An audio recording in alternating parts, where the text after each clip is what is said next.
Actually, I don't even know if there's anything technical. No, I just... today's just kind of a mad day. It's not even anything in particular.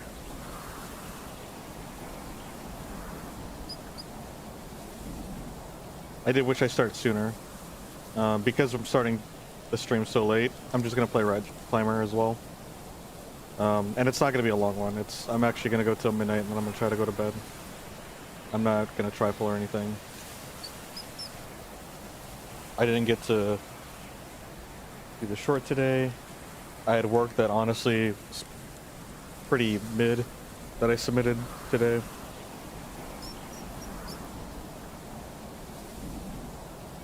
Yeah, I wanted to continue with Final Fantasy Tactics.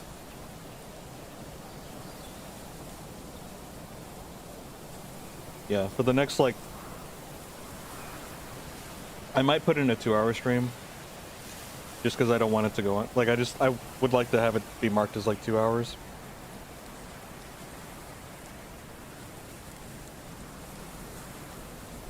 But genuinely, I don't want to trifle. That's why I did choose this game. Because it's not going to be a whole lot of time. I don't feel like... I mean, I could have just put it into Final Fantasy Tactics, but I didn't want to just play for 2 hours of that game. This game is a lot smaller, simpler, more flexible.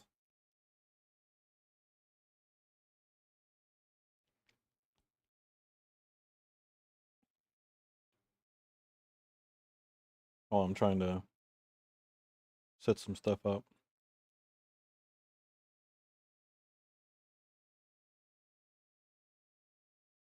Not this.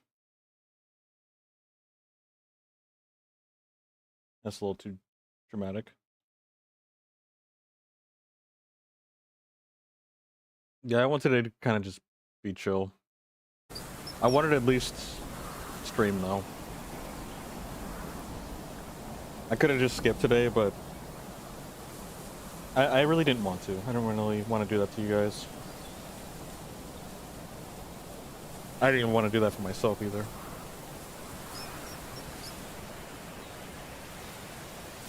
So for this one, we're just gonna use the time that we have to just kind of check out the next area. I think it's supposed to be called the Dream World, which I think is just the second level.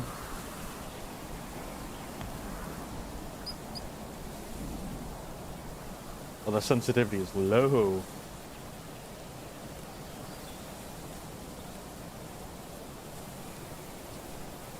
I guess the mouse and the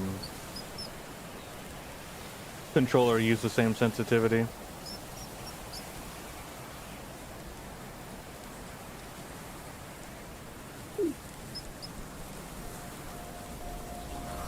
Oh, I don't need all this speedrun stuff either. I was just looking at that. I'm not gonna be a speedrunner.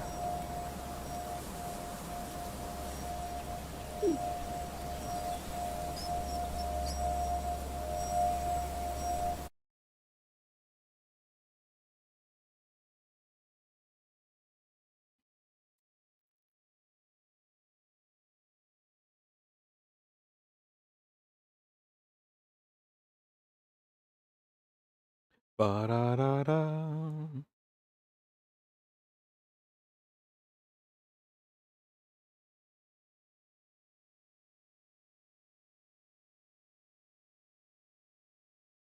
I'm doing some final adjustments.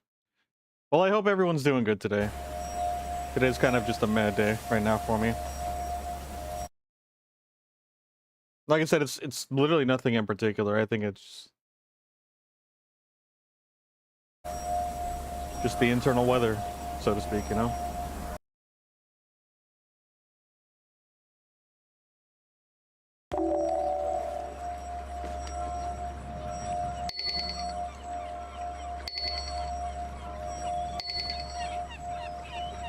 We'll give ourselves a little glow. Go in the portal? Okay. I'll go into the portal. Portal to Ratty's world.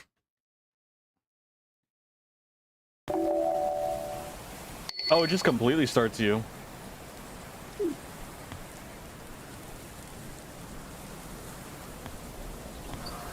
Ba-da-da-da.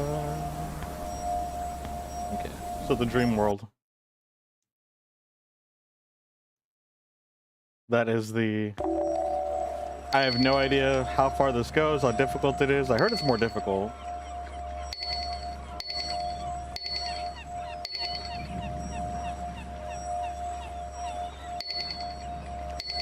Shiny just looks wet. Well, like the tail looks wet.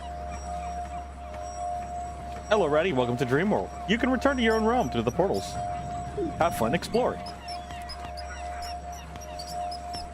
We are a shiny glowing rat. A sparkly glowing rat.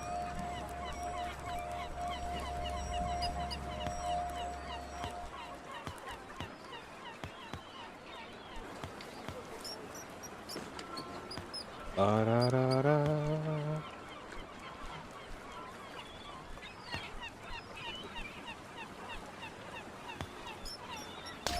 Darn. What else is around here? What is this? I guess I can turn. I think this is kind of quiet. Let me see here. Oh wait, are you guys even hearing it? No, you're not. I've got this music going on and you can't even hear it.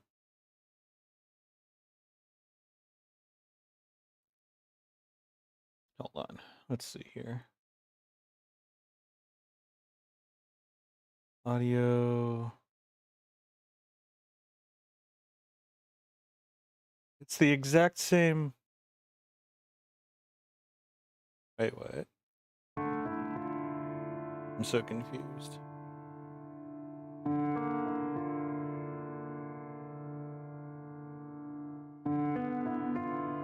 Okay. There. Now you can hear the music, I think. So there should be music, there should be the audio of the game, and then myself. Hopefully the audio is good. Because, I don't have the stream up, so I can't really check to verify. I think that's the only way out of here. Excuse me. I don't see any other things to climb.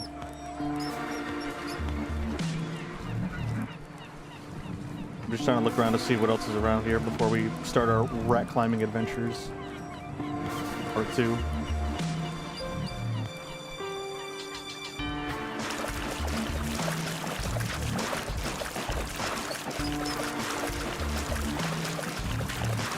You definitely play Doom music in the background, you know?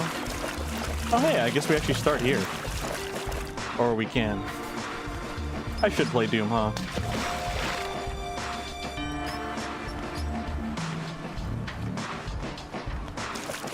Alright, Certified. If I were to play Doom, which one should I start with? Or if I had to pick one, which one should I play?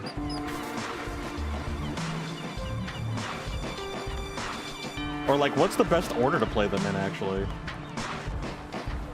No! I didn't have my run jump.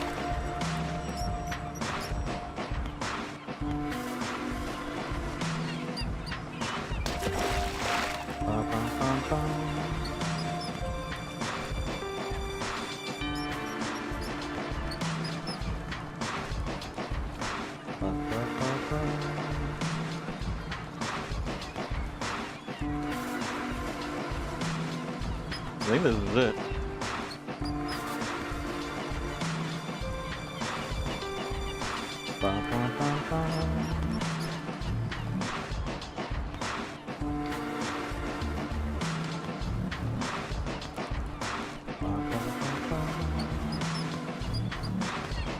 This is not a safe bridge.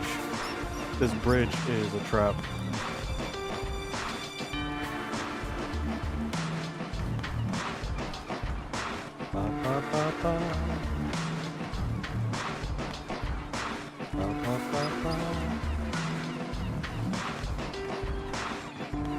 This is actually very terrifying. Because there's no comeback. If you splash into the water, you start over from the beginning.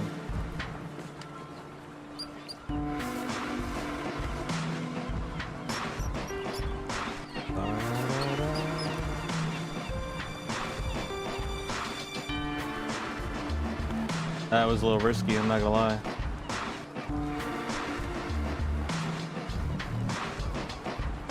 Ba-da-da-da.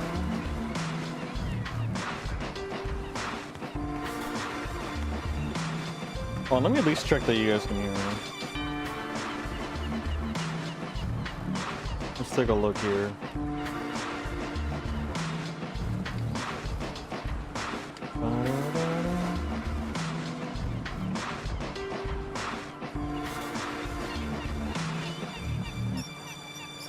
Alright, just a quick little check. Oh, the music went off right when I checked. That's funny. I need to clear my throat with some water.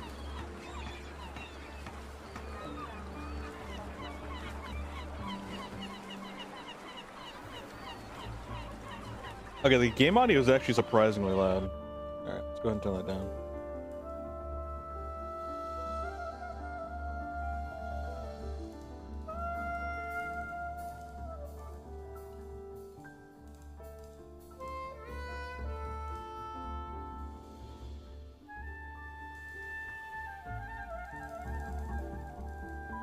Okay. Alright, cool.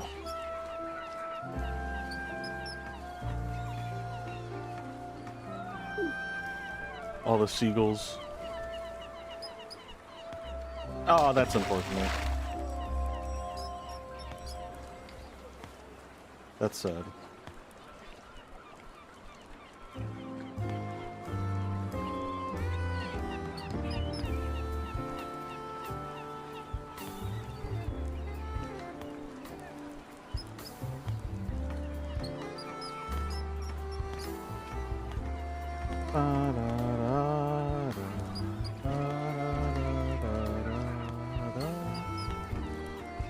I think this is Monster Hunter. I can't quite remember if it's Monster Hunter or like Final Fantasy. I'm pretty sure it's Monster Hunter. Okay, that's Link. The lantern collision bonked me.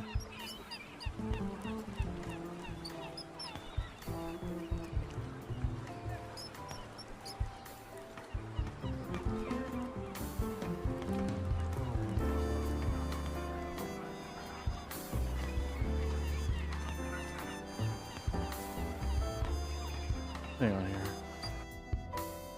Did I even? I did.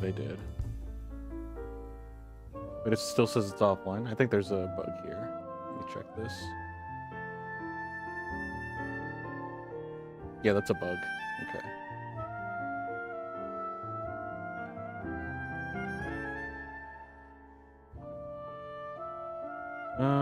Let me just...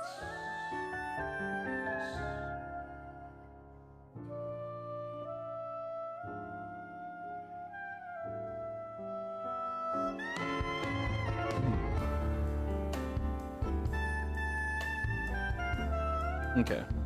There we go.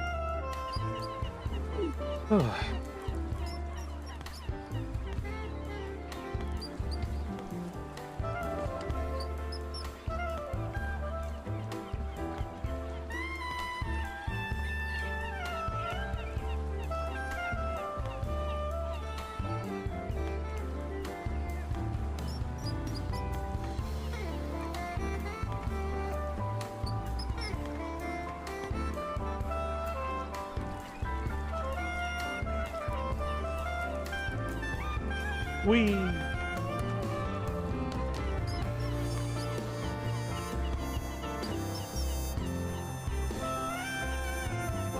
Can't see. There we go.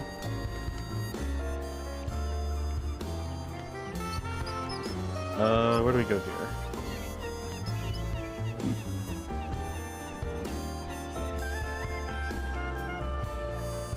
You know, even without the difficulty of just you fall, you reset. Oh gosh. Sometimes just finding where to go, which way to go, is a challenge in itself.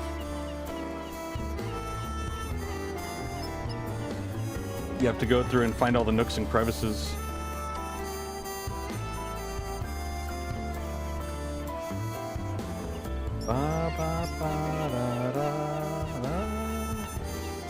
Oh, is this it? Is this where we have to go? Yeah, this is where we have to go. Okay, where are we ratting to? This way? That's the way we came from, isn't it, though?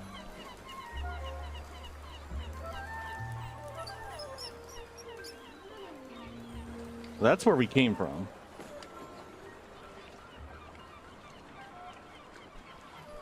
I'm so confused. And I don't want to just take a random leap of faith. Because we came from there.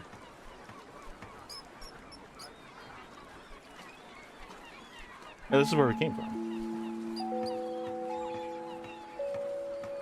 Oh wait, do we jump on that? Yeah, that's where we go, isn't it? Exactly where we go.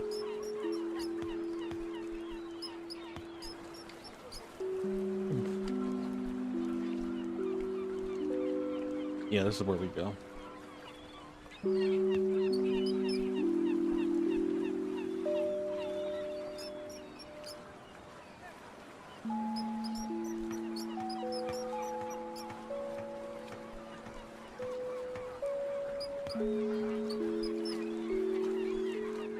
All the seagulls squawking.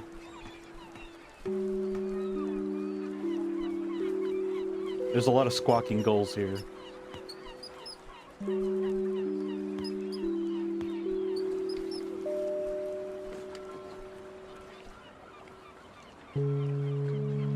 Bad Wi-Fi?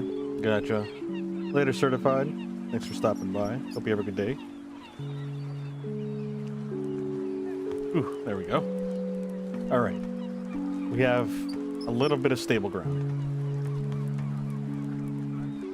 There's also a bridge here. Did we just leap of faith to the bridge? I feel like it's kind of 50-50. Like, we could make it, but it's also like bait.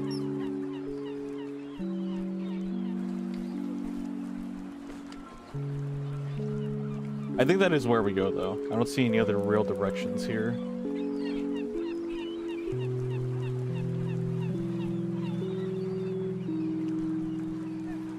I don't want to play a relaxing game, but this is not really it.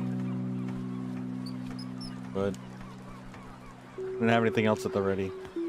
I thought about ball pit. Maybe I should have just done that. Or I could just go... Actually, I could just switch to Mega Bonk. It doesn't even matter. You know, I think if, like... I think if we drop and restart completely, I'll just go to Mega Bonk.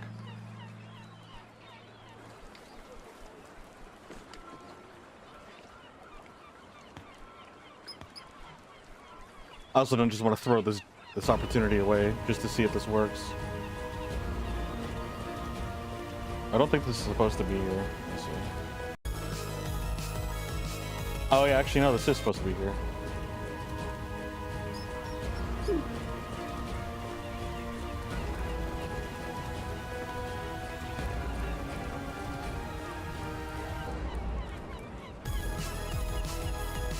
I think we're supposed to send it, I'm gonna be honest. Nope, we weren't. Darn. I'll do it again. I genuinely didn't know what to do there. I'll try to make it back there, and worst case scenario, we just switch back to Mega Bonk. Honestly, that sounds like a good idea. The fact that I have a backup to go into that game.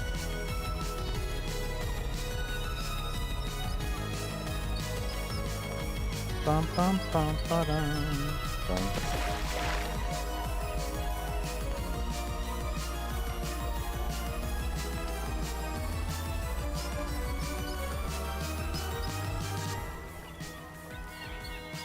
Bum, bum, bum.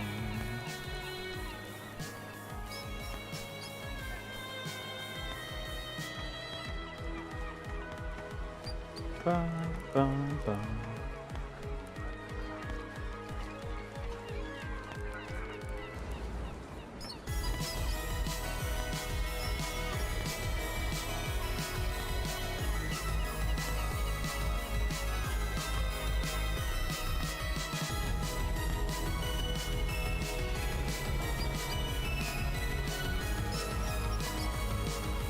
Bum, bum, bum, bum, bum.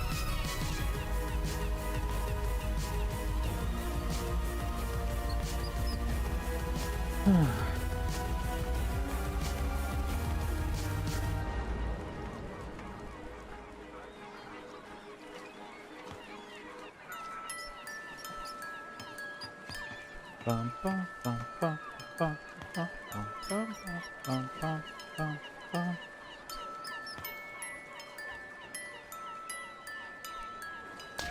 Sad. I feel like I just took a straight nose dive into the floor.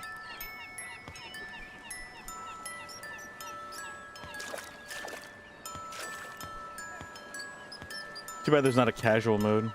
Because I feel like playing this, but like casually.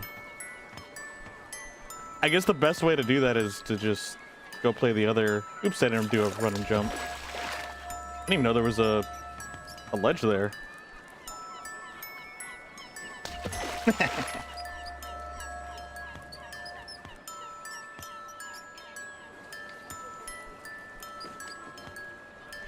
Bum, bum, bum, bum, bum, bum.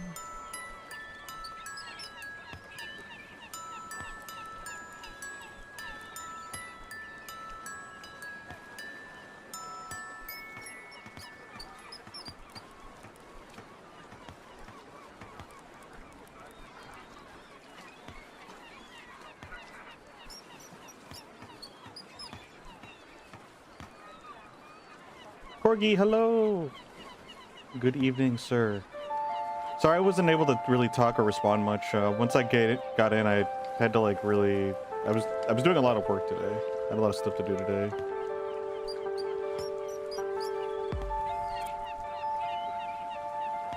But yeah. I was gonna go back to Final Fantasy Tactics, but because the stream was started so late, and I only would have had like a couple of hours to play, I didn't want to invest in that with only that short of time. So I decided to just play this because it was kind of already at the ready. And if I keep dying and I rage quit, I'm just gonna switch to Mega Bonk until like midnight, no later than 1 o'clock. I want to give myself at least a 2-hour streaming session.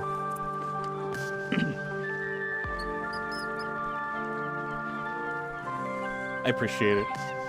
Appreciate you understanding. I was lurking though.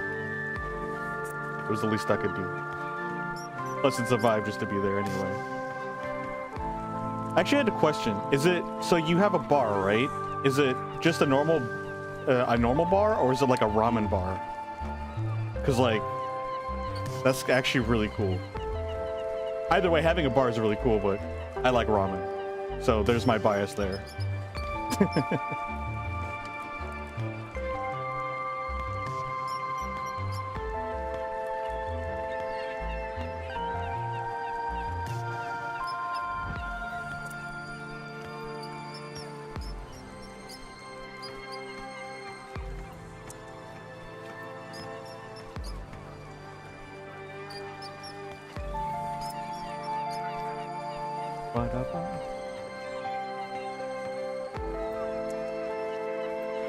Usually when you talk about food, I love it. I would love to commission. This is something that I actually thought of like last night. I think it would be so cool to commission an artist with like a very specific art style. Pretty much similar to how like the style that your bar is on your screen, where it's you like serving ramen and drinks, and then like me and like a couple of other people sitting at the bar, like just vibing, like eating ramen and stuff and talking, like at the middle of the night. Like I want to have a picture of that Maybe like, for example, have like Soto there, Soto's character, my character, or me, and then a couple of other people.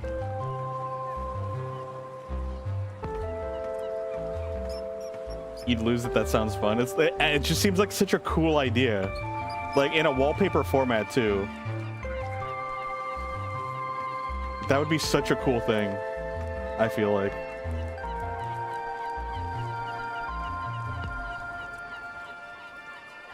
Oh, but I do remember hearing you say that you caught up on the VOD. What did you happen to see? I was so sad because I didn't even get to do a victory leap.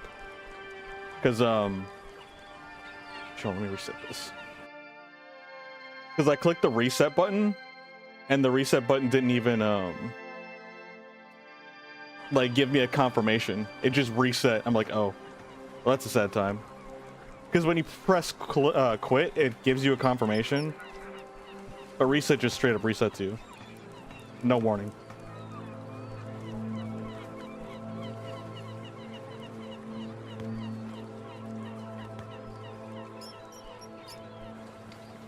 Also, what do you plan on playing, Rat Climber? Yeah, if I rage, if I die or like lose progress and rage quit, I'll probably just play Mega Bonk. I don't know. I kind of want to stay here because I'm kind of vibing with the late night music. I feel a little bit low energy. Low energy, high anxiety, so the calm music is pretty chill. Woke up super late, had to get ready to stream. Can't believe they robbed you of the victory jump. That's criminal. It was. Moonlight actually even showed up. She's like, oh, I was gonna clip it too. I was like, oh man. It was actually stolen from me. Oh, and by the way, I looked at the achievements. Only 6.7 people who have the game reached the top of the castle. Like, let me go look at the achievements again, just to confirm.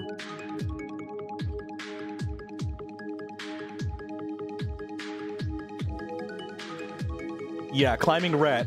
Reach cheese heaven at the end of the game. 6.7. That's kind of funny though.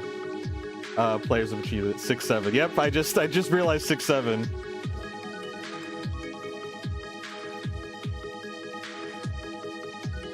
%9 have stood on top of the world. I guess to be fair, only 33% have taken a swim in the ocean.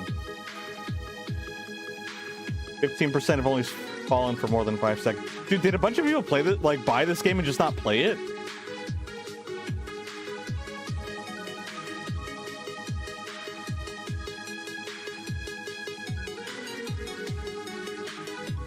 You know, it actually is really crazy to see how many people buy games and don't even...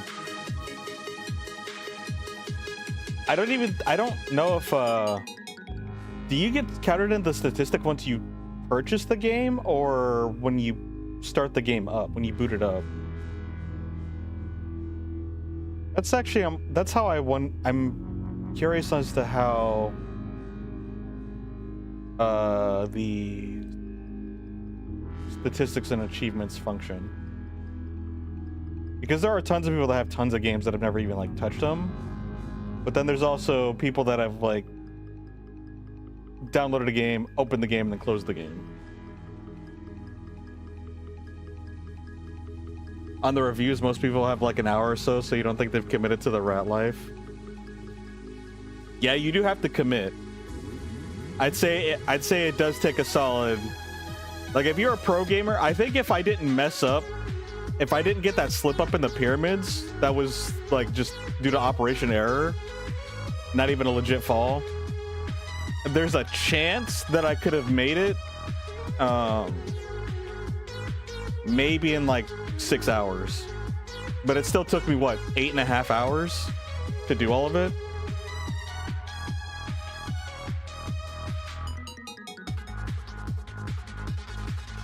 But yeah, the rat life is pretty brutal. I will say, with how little people have been able to make success, like, I don't know, I feel like if I was the dev for a game like this, I would put an easy mode. And then I'd do a separate achievement for, hey, you reached the top. on easy, like on easy mode. The cheese is bad luck. It really was. Even the funny thing is too is I didn't say anything, but the moment I grabbed this, in the back of my mind, I'm like, this was a fatal mistake, and this will cost me my life. And it actually did. It was a sad time. Like, I knew getting that cheese was a bad idea. I just knew. It was a very bad omen.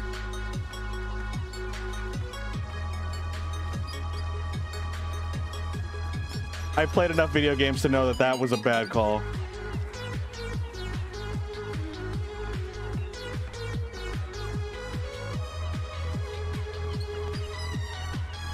Oh, and also I wanted to tell you, so I don't know, oh no, you, wait, no, you were still there when I went to the castle initially, right? Yeah, because I made the initial, the big fall. There's a couple of key notes I really wanted to tell you.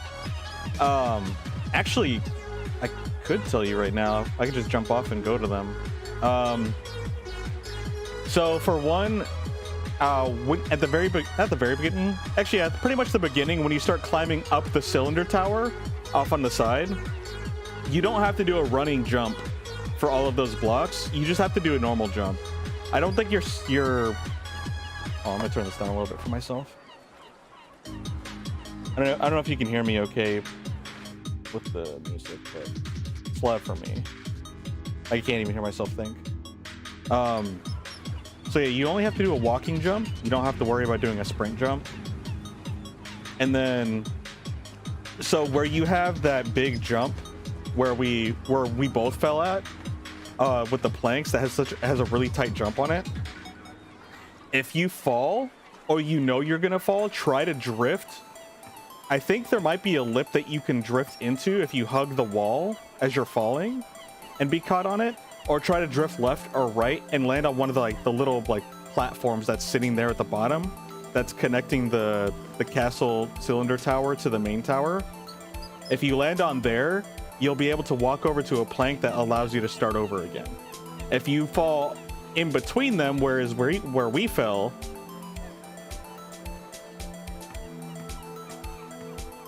Bilgarat on a piece of wood. Sorry, Soda, you're too intelligent for me. I don't know what's happening. Quack the plank. Oh god, that one I understood. You can go now. Did you have fun playing Marvel Rivals? You seemed a little sad. Well, you seem frustrated. Or maybe that's normal. Honestly, it's kind of normal. Because you had some sweet games. Like, not only was your win streak really good, but yeah, your team really was. Oftentimes, your teams were really goated, but those were also real games too. Like, they were good games to watch. Like, even your opponents were pushing, so they were really good. The last game was good. I could tell the last game was pretty frustrating. Dude, that cloak and dagger was crazy. Like, it sucks because, yeah, if you look at their numbers, they're clearly going to be like, well, I did fine, because they had the best numbers. But like, oh my gosh, they were doing some I thought they were DPS Moira, honestly. It's like being a parent with bad children. Yeah, you try to be the responsible one. That's why you're always Magneto, because you want to protect them from being derps.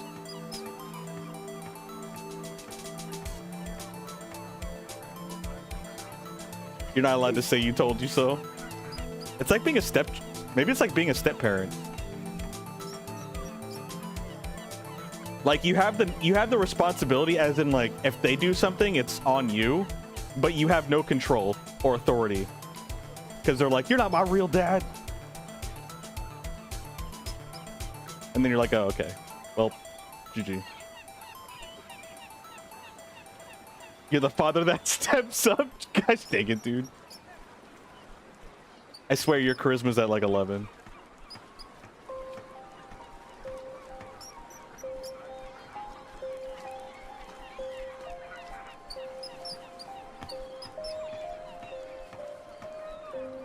Oh, but if I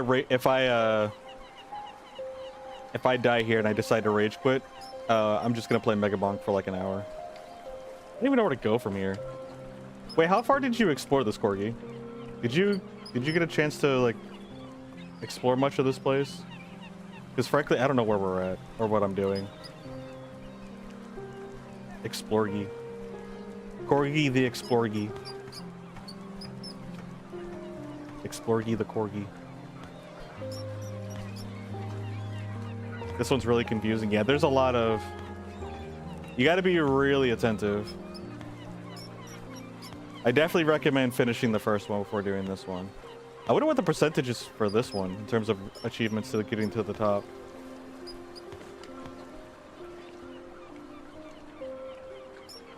You get a fancy Explorgy hat. You should get yourself a Time Mage hat and an Explorgy hat. Dude, that would be amazing. You should actually do a channel point system, because you said that you made your PNG. That's amazing for one. I didn't get a chance to tell you that. But like, make yourself different hats, and like people can redeem them to switch out the hats. Dude, that would be cool. I know it's easier said than done, but I can see that being your thing. You commissioned new PNG today? Yo, your PNG. It's awesome that you're getting a new one, but your PNG is like really grown on me. I really like it.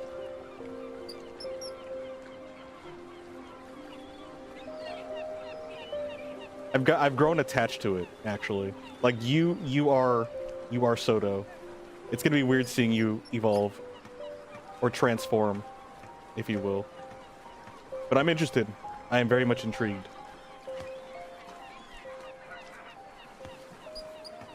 Speaking of transforming, I wonder how, like, I was actually thinking about that, because I was thinking about having the ability to, or just get models in different species of my character. Like a shark, tiger, dragon, etc. Maybe do a transforming thing. That'd be cool. Transforming tuber, like, that sounds like a cool idea, right? The only one you're getting is animated, so the current one is dedicated to being on other people's streams. Oh, okay, okay. I mean, that's still pretty cool, though. Like, I think it's actually cool to have two different kinds. Have one of your own, and then have one for other people that they use. You have a couple of friends that do that, and you love it? It's so cool. I'll have to see those for, like, references. Because, like, I'm wondering, how would I do that?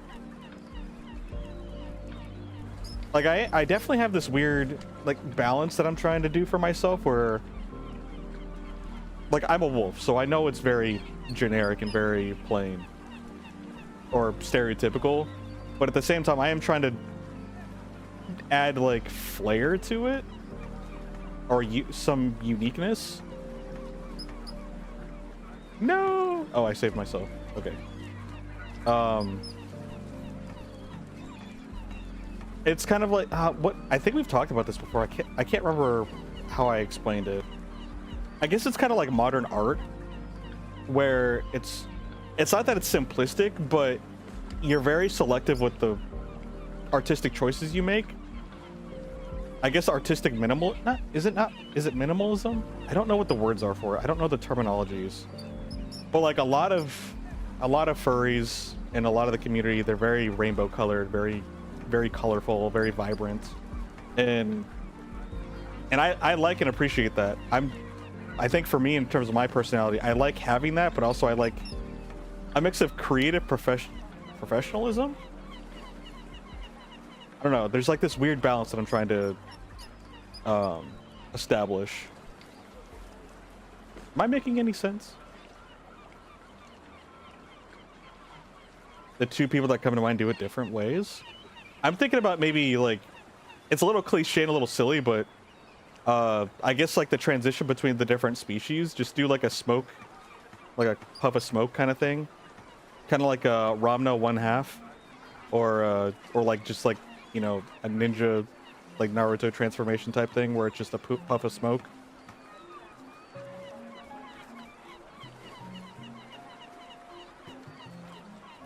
One just says choose a model, redeem basically.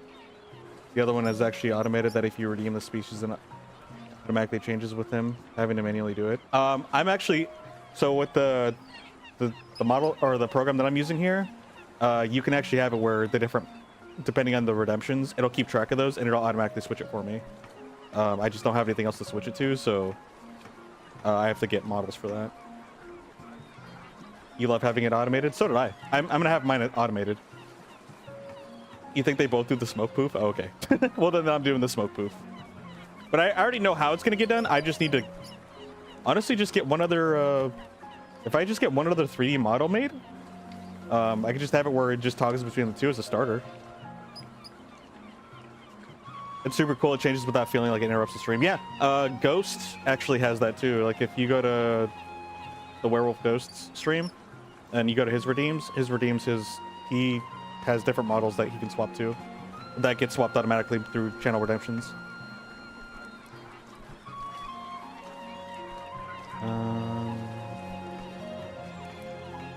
Okay. I didn't even know we were gonna make that. I kind of just sent it. Kind of like, I'm playing this a little nonchalantly, which I mean, is a pro and a con. This is a really good song. I can't really hear it. Oh, that's why you guys can barely hear it. It's all the way down at the bottom. Okay, that might be a little too loud for you guys. Let me turn the filters down.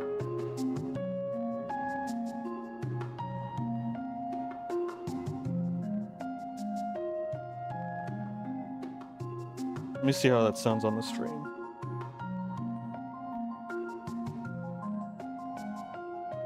That seems like it's okay. You can still, I wanted you guys to be able to hear it clearly without it drowning me.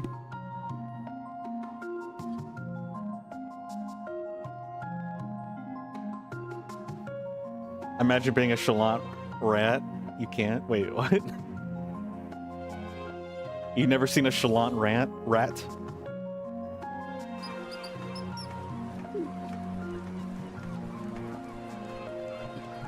Have you seen a rat carry a giant pizza? Or a giant rat carry a pizza throughout the subway station? Ratting it up is inherently nonchalant. I don't know, this game, it's kind of anxiety-inducing. Bonjour, Moonlight. How are you? I don't know where to go from here. I think I'm supposed to jump on that. Well, what do I do now?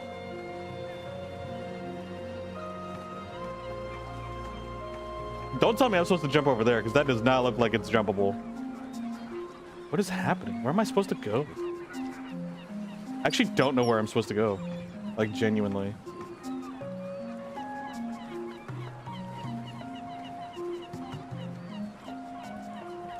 You think that's a regular occurrence in New York City? That's exactly where it is, what it is.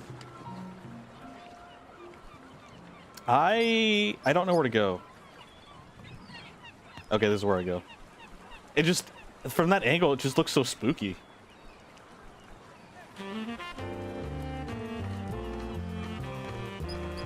Can't stay long? Oh, I'm sorry. I appreciate you coming to say hello, though.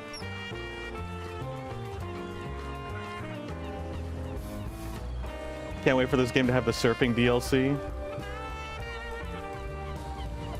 Well, you might not have a choice, I'm assuming. Surfing DLC? Dude, that would be great.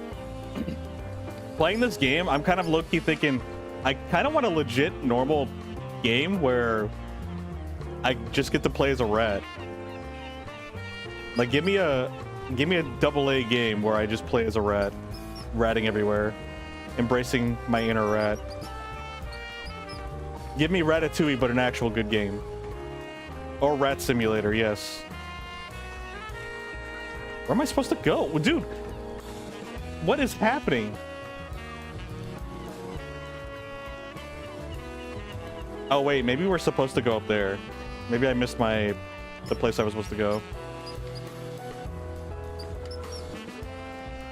From the creators of Goat Simulator. I don't know if I'd want them to create it because they make super goopy physics games, which aren't bad, but I would want to have a more grounded vibe than like over-the-top chaotic goofy physics simulator.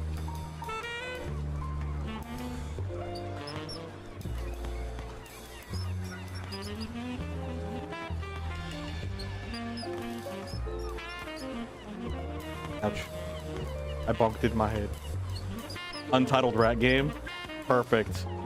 Yo, actually, that reminds me. I never got to play Untitled Goose Game, and I've wanted to for so long. That needs to be a priority on my list.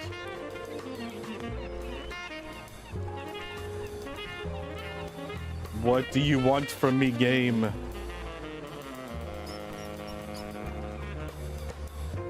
Wait, do I go over there?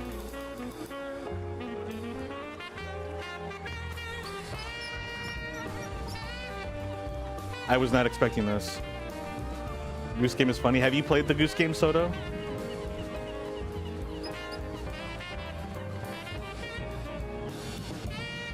Have a good evening, Moonlight, or a good morning. Take care.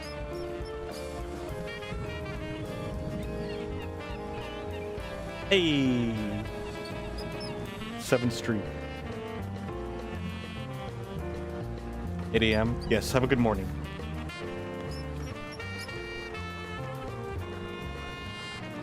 But you've seen its entirety. It's a short game, isn't it?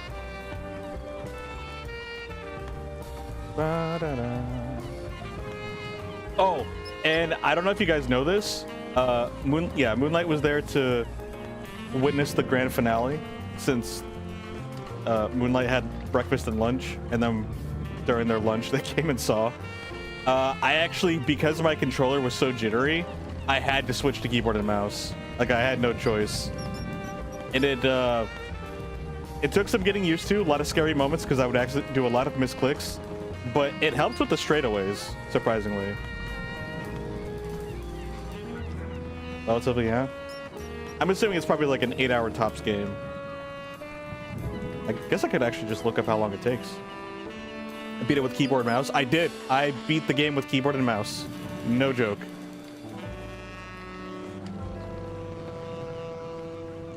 If you're really good, it's like 3 minutes.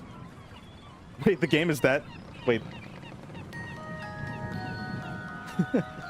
Did I find your Xbox? The Xbox controller? I know where it's at. I just didn't go to grab it. I completely forgot. I forgot to go grab it, which I probably should have. Honestly, you remembered more than I did that I had an Xbox controller.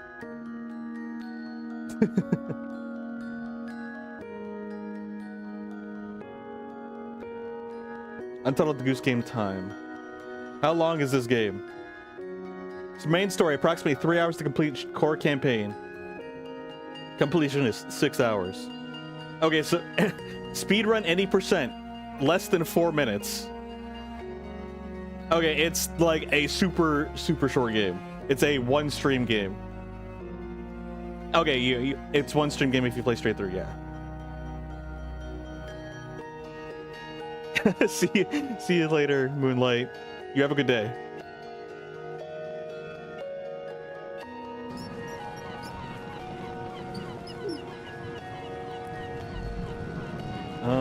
Let's see.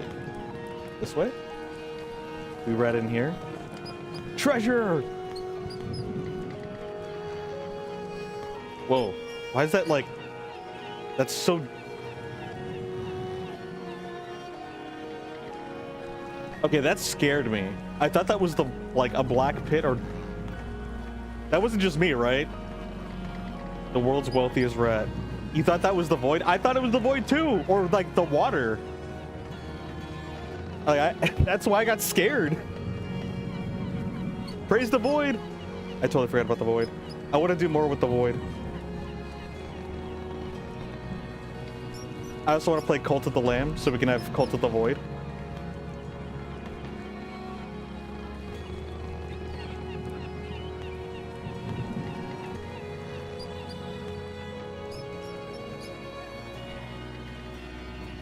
I don't even know what a Powhatan is.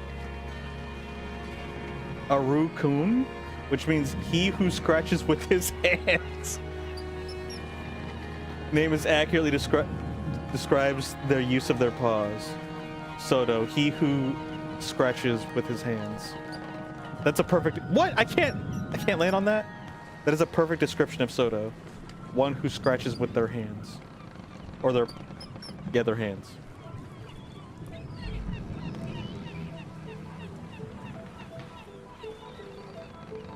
Powhatan is a native tribe? Dude, there are so many native tribes.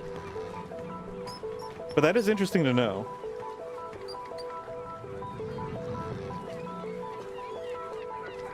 Dude, they give those explanations on how to pronounce things, and I can never read those because I was never taught how to read symbols where letters are mixed together like that and fused together.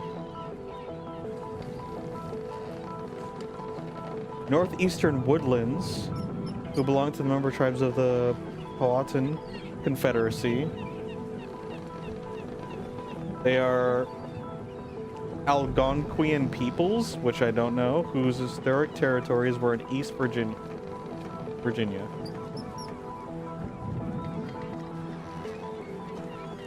Until the last word, he literally didn't know what continent they were talking about. I assumed, and this is a big assumption, I assumed it was America.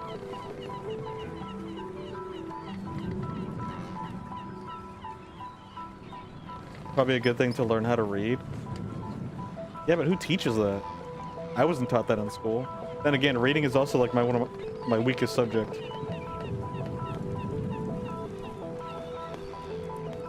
I've legit wanted to learn how to read those because, like, if that's how we're gonna explain how things are sounded out, that's actually a pretty cool blade, by the way.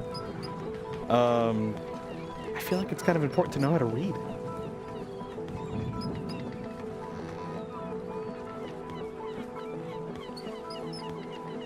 Probably not as crazy as it looks. Yeah, that's probably it. It's probably like something super simple.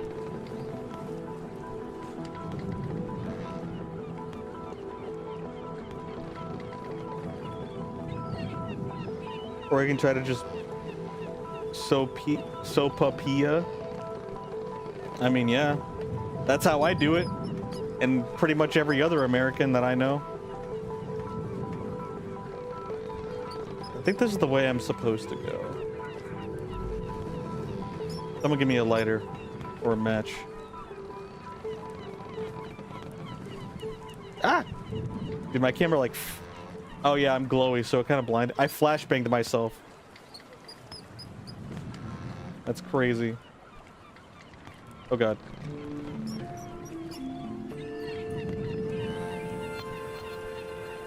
Rats do deserve the knowledge of fire. They'd catch up to humans in no time if they had the access to fire.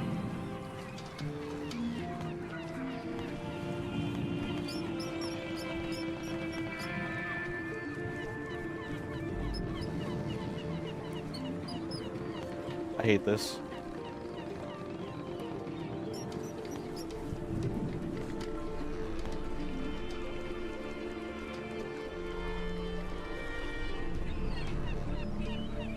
Ratmetheus stole fire from the Greek gods. You just read the patch notes and all rats are now going to be twice as large effective tomorrow?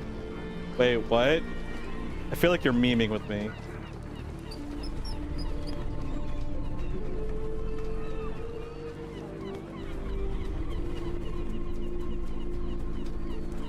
What? In the world? Dang, dude. That's crazy. Having access to universe patch notes is actually godlike. The forbidden knowledge. That is genuine forbidden knowledge. Wait, that needs to be a concept in some sort of story. Where like there's this patch notes knowledge, kind of like Doctor Strange has like all this forbidden knowledge.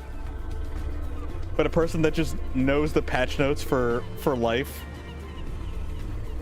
You get the patch notes, but you can't alter them. Yeah, exactly. You just get to see. You get a sneak peek.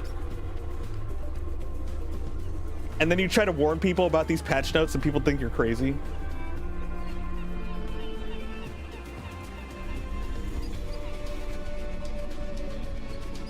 That was terrifying. Yeah, Corky, don't play this map. At least not until you're done with the first one.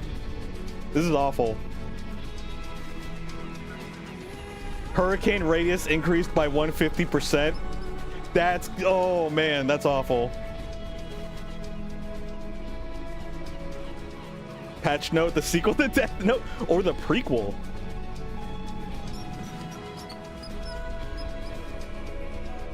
Or just create note series.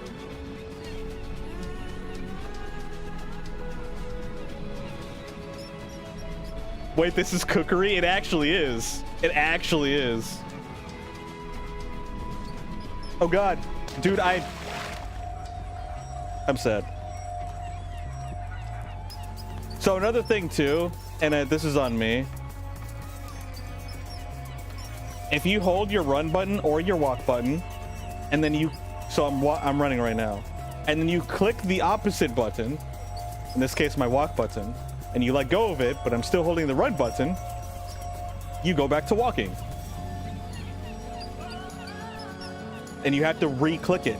So I was holding it thinking that I was triggering it, but I was walking. And so instead of doing a running jump like I'm supposed to, we did that instead, which makes me sad. Do I just go to, what's it called? Mega Bonk? What do you guys think?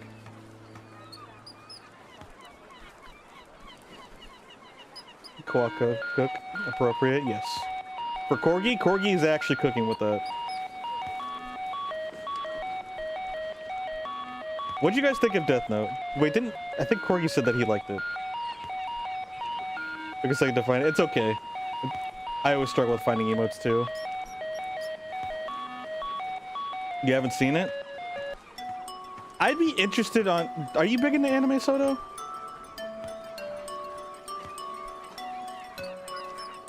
It's a solid show. I know a lot of people, especially not especially, but I know a lot of people, including people who are casual into anime, or it's like their first time anime, they really do like it.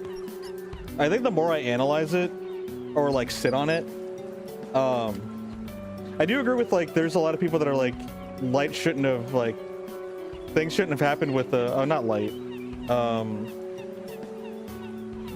the other person from the first season.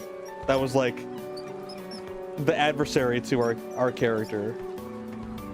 Like he should have. Basically, it was kind of rigged. You've seen a handful of first episodes to animes and nothing else. Okay, so you're not really big into this stuff, I'm assuming. You keep typing instead of taking notes instead of crashing. Wait, instead of crashing out. Wait, what?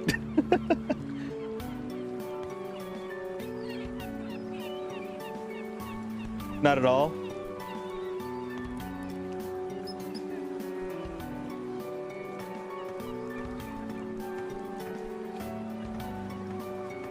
Oh, Kwaka no. Okay, Kwaka no, and like Kwaka not like this. Yeah. Maybe I should change the short, like the name of those too.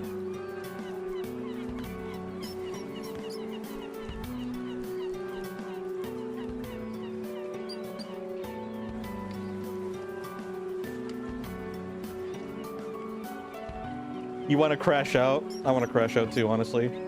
Darn. It's just a skill issue.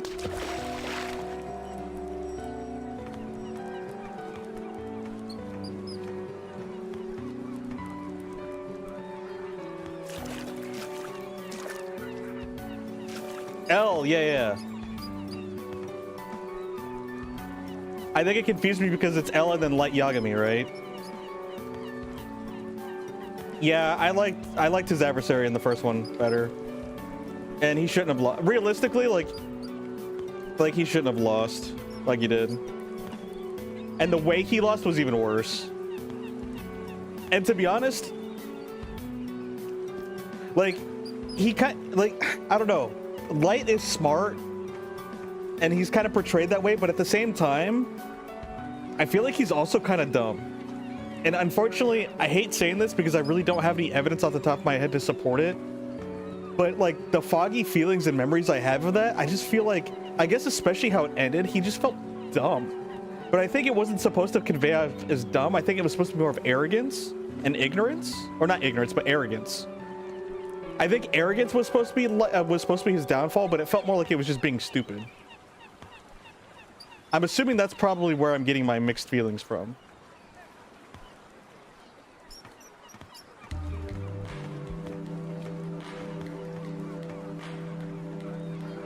He's really stupid. He didn't like his arc very much. Okay, so it's not just me. It's not just me being like, bro, this guy's stupid. Like, the whole premise and concept of the show is great, but Light's stupid. I will say, I am thankful for the meme. I'm gonna take a potato chip and eat it. I love that meme. That will forever be one of my favorite memes.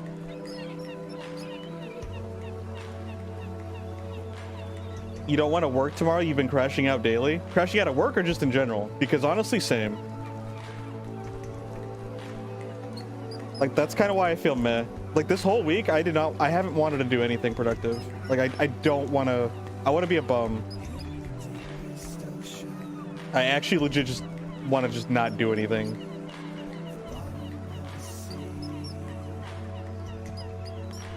I feel like a cat.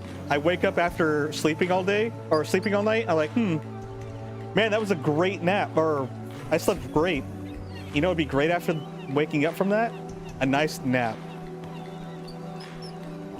When you sleep so good, you have to have a nap to follow up to compensate.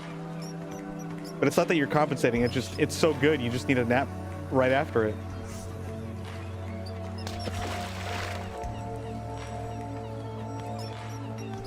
You've noticed, not gonna lie. Is that why you messaged me the other day, Soto?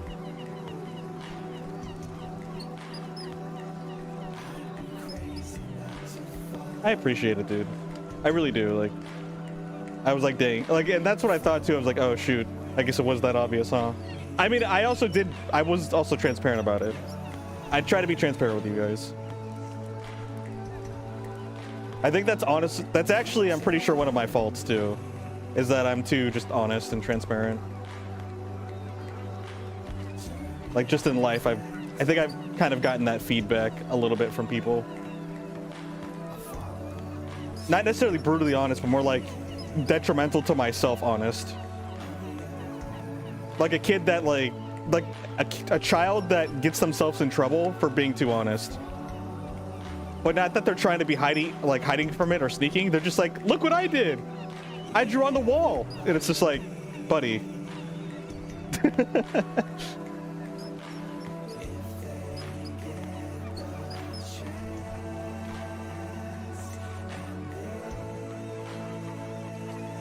I think it's more about who you're honest with. Oh yeah, no, for sure. But that's the problem. It's like, I don't discriminate because I try to treat people as I would, and I try to treat people equally. I mean, it's not like perfect or realistic, but I don't know, I just try to treat people like normal, if that even is a real word. Normal is very subjective. A little discrimination as a treat. That's crazy. Joking, please don't cancel me. It's okay, you'll cancel yourself eventually.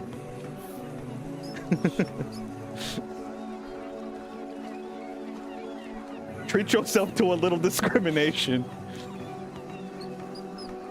Corgi likes a little discrimination with his dog village shows. Those go crazy.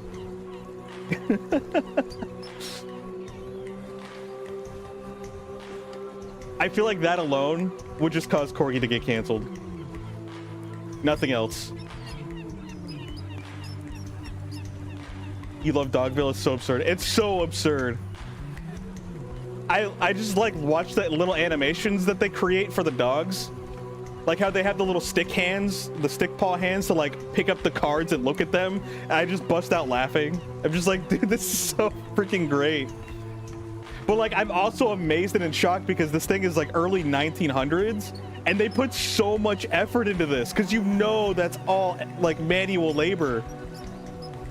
Like, holy cow, the dedication goes crazy in that show. About as crazy as the dialogue and the outdated culture. You're uncancelable.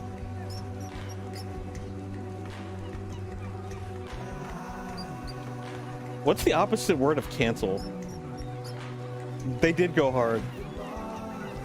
Quote unquote outdated culture. Enable?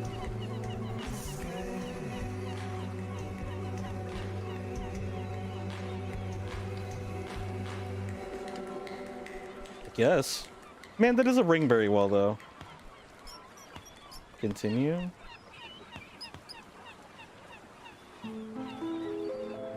Cancel. Like, cancel is kind of a weird word.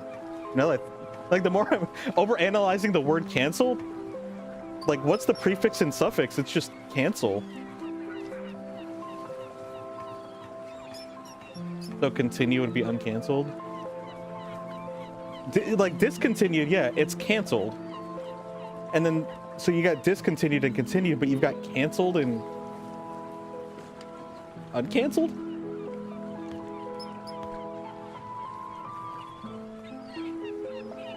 Why do Americans use one L and canceled? And what prompts it for it to have one or two L's for, like, LLED? Dude, I don't understand.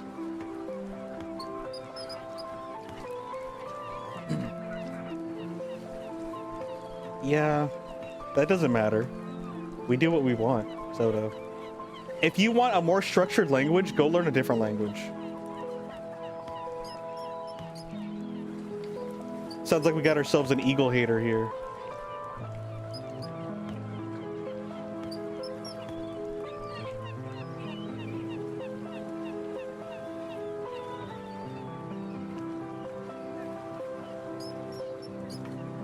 Usually the rule of thumb is that it would change the pronunciation by reading it, you think?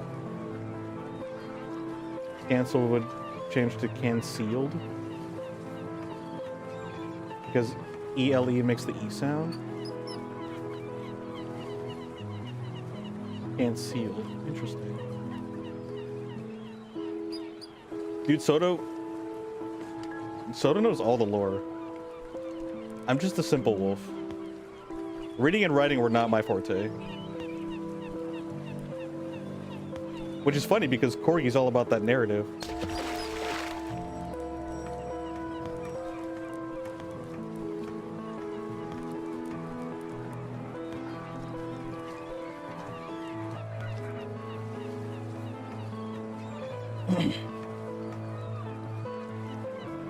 Everyone change the pronunciations, so embedded.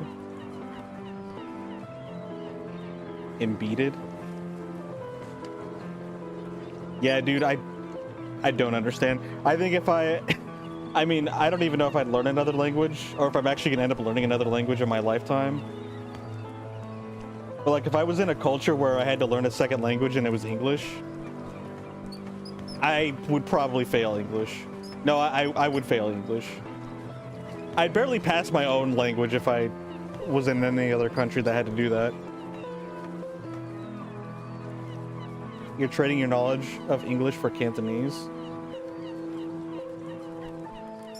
The trade-off for that is that you can say the same thing, but it depends on tone, right? That's more of just vocal language rather than written language, though. Whoa, that's crazy. I don't know what you just said. That looks cancelable.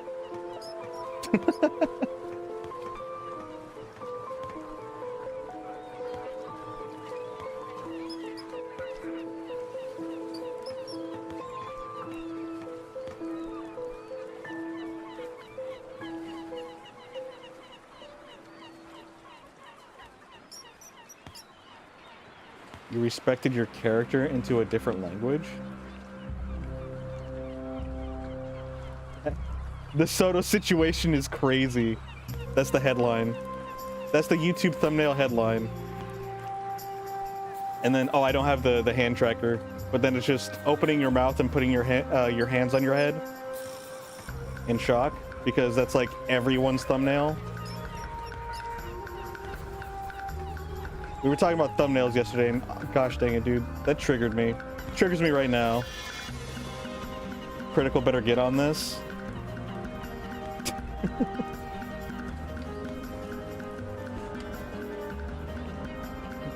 Hit him up on Yahoo. You got his direct line from the Yahoo.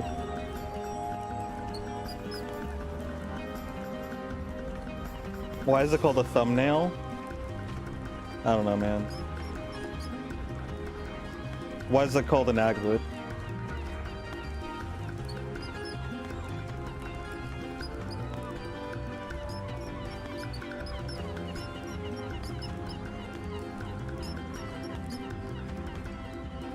Who made that word? Dude, I don't know. It's such a specific word.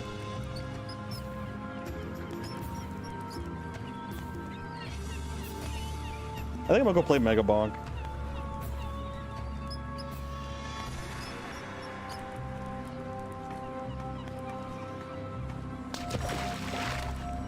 John Thumbnail Cena 1739. Oh my gosh. Dude, you guys actually just cracked me up, man.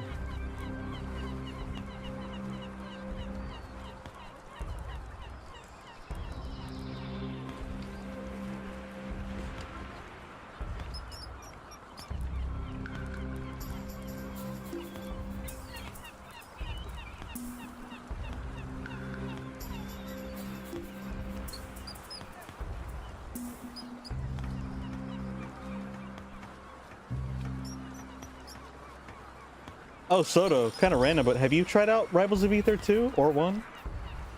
I only bring that up because of the guy that you were following that you rated today. I was like, oh shoot. Has Soto ever played this game? You have not?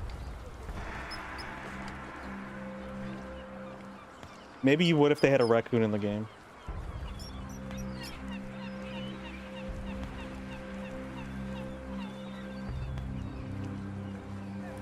You know, it's kind of crazy because, like, Rivals is an anthro game, but it's not a furry game in the traditional sense. And I'm sure mainstream considers it a furry game, and I very well am not saying it's not a furry game, but like, when I think of furries, that's not the stereotypical thing. That's the closest thing you can get, especially because, like, furry / anthro content is very, very limited. And it very much does classify, but, like, I guess, like I said before, not in the traditional sense. Maple's kind of a raccoon. I thought they were a ferret. But I mean, I guess it kind of looks like both. How many maps are in this game? 2. There's 2 maps. This is the second map. And I'm pretty sure that's it. I don't think there's anything else after this, because it doesn't look like there's very many achievements. And they're not hidden, and I think it just says reach the top of the dream world. Like, there's no other reach the top of any other world or other place. One achievement's reach Rat Heaven, which is Ratty's world, or the first world, and then the other one's reach to the top of dream world.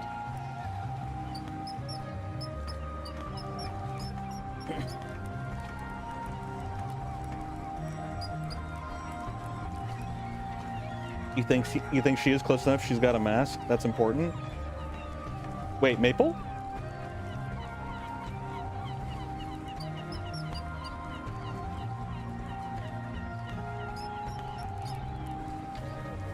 Okay. But assuming you're not too interested in playing that game, I'm assuming you would be at this point. Oh, yeah, like on their faces. Okay, yeah. No, like the fur on their faces, little masks. I like the little masks. We still gotta get you that Sly Cooper Gambit mod. Even though you don't want to play Gambit anymore, and you've kind of like overused him to the point where he's dead to you now. Which is kind of valid. And ironically enough, like, because so many people have played Gambit, I'm just kind of like over him too. No! Sad. Sly Gambit. Not really, but it's fun to watch. It is definitely interesting. Put Snake in the game and I'll play. Apparently, I found out by random chance, they put Solid Snake in Tom Clancy's Rainbow Six Siege. Which is sad because I really don't care about that game. And he looks kind of whatever in that game too. To be fair, that game kind of looks whatever to begin with. It's a very old game too.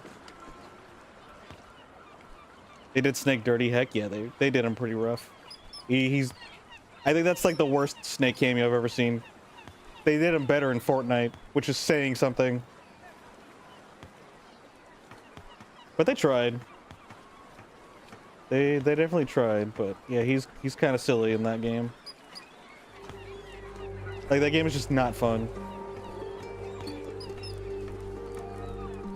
I did play the game when it first came out, and I did have fun for the time being, but like, looking back on it retrospectively, and then just looking at the gameplay, I'm just like, no part of my being just wants to play this game. I think maybe I could just be over my FPS days. That might be it though. Because like, even when Battlefield 6 came out, I enjoyed playing the beta when it came out, but like, I have no desire to go back to play that game. Maybe they should stop trying. You know about that being uncancelable part that you said? I'm about to make that a false statement. Hop on Valorant? No, thank you.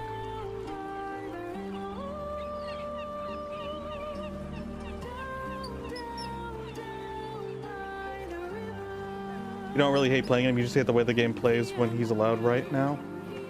Oh yeah, no, I know what you mean. I know what you mean. I'm one of those people where, like, if I see too much of one character, then I do get annoyed by them. And right now, Gambit is like, it's Gambit rivals right now. It's just like, okay. Because that's just how I am. Like, it doesn't matter if the character's like cool or not, necessarily. Like, if I played Smash Bros and everyone was a Snake main, which would never happen, I'd probably be tired of it. I'd be like, bro, I don't want to play this game because everyone just plays the same character. He really does never fold. He does not fold. He makes you fold.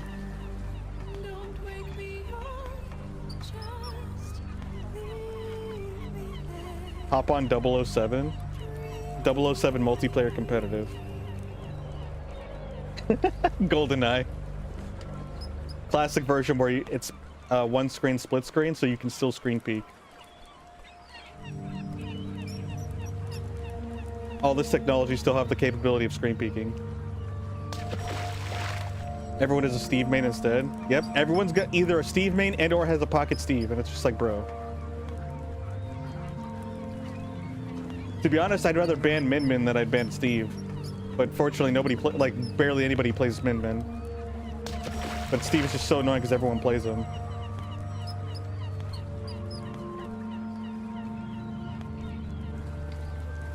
And what just makes it worse is that his playstyle is literally designed to be like the least engaging. Next to Sonic. Him and Sonic are both just not fun because they're not engaging. Also, they're super rare, but I find Robins surprisingly annoying. Maybe it's just because I haven't played them enough to understand how to play against them.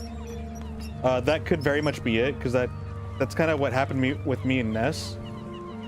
Because there were so many Nesses when I was grinding initially, I got a lot of practice from them, and then Lucas has started showing up for me, and then I got annoyed by him because I didn't know how to play against him. I think Robin might be kind of in the same ballpark as like Lucas Ness, is where I need to play enough so that way I can get comfortable against them. I've actually gotten fairly comfortable against Mega Mans, and allegedly that's one of Snake's worst matchups, but I feel like it's Game & Watch. And I've got a lot of practice with Game & Watch. But Game & Watch still feels like a half-decent Game & Watch. Like, they don't even have to be the greatest. The half-decent Game & Watch who just knows how to use their bucket. Actually, that's the thing. If it's a Game & Watch that knows how to use their bucket, they could be mediocre in every other aspect of Game & Watch, and they'll still get me. If you don't know how to use your bucket, even if you're like the greatest Game & Watch, I will probably beat you. Or at least like make it real close. Split screen stream, but you have eye tracker so everyone knows if you're screen peeking. That's crazy, dude. That would cause so much drama. I would love it. Robin do be annoying. Okay, it's not just me. Lucas too. Yeah, dude. I feel like Lucas is a low skill enabler. I strongly believe that Lucas is just an enabler on like, hi, I beat you, and it's just like you did the most trivial thing possible that Lucas can do, and you don't actually have game knowledge. know how to abuse his strengths. And that's a lot of characters with the game, but he's definitely a character that just he enables poor game habits. Kind of like Zelda, but surprisingly, I feel like Zelda's not as bad as Lucas. Or maybe it's just because I don't know. Zelda is definitely in that same ballpark, but I don't know who I would consider worse, Lucas or Zelda. Lucas has some sauce. So that's the thing, it's like Lucas can't have sauce. But the thing is that he has big tools that are that allow mid-tier players to do a lot better than they actually feel like it feels like they kind of deserve. But like a Lucas who's like, okay, I know how to use these tools, but I'm also going to learn the advanced parts of Lucas, and then they could do really like crazy setups. I feel like it's almost like Snake's kind of in that realm too, just not as easy. Like a really weak or a low tier Snake is just going to stay in the back and just spam and just like lob grenades and stuff like that. And he really promotes that kind of play style if you don't know how to play against it. And then if you have people that you play against that don't know how to play against it, you just sit there and don't think. But if you want to actually min-max every aspect of Snake, yeah, no, he's the highest skills, probably one of the highest skill ceiling characters in the game, if not the most highest skill ceiling. And I'm not even just being biased, like just by looking how, like he has so many small niche micro mechanics. You don't have to learn them either. Like you can play him just fine doing basic Smash stuff, but he definitely plays a different game and has access to different things. Steve is a little bit like that, but he has his technical depth is a lot smaller than his just like basic gameplay that gives you a lot of, I guess, character or player power. I don't know good terminology to explain what I'm trying to think of.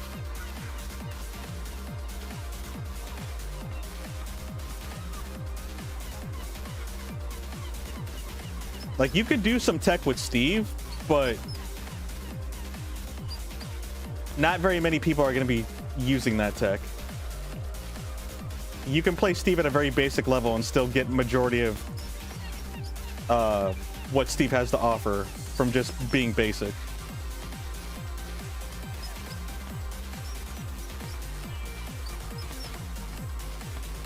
And again, it could be my skewed bias. Like I'm not a professional or anything like that.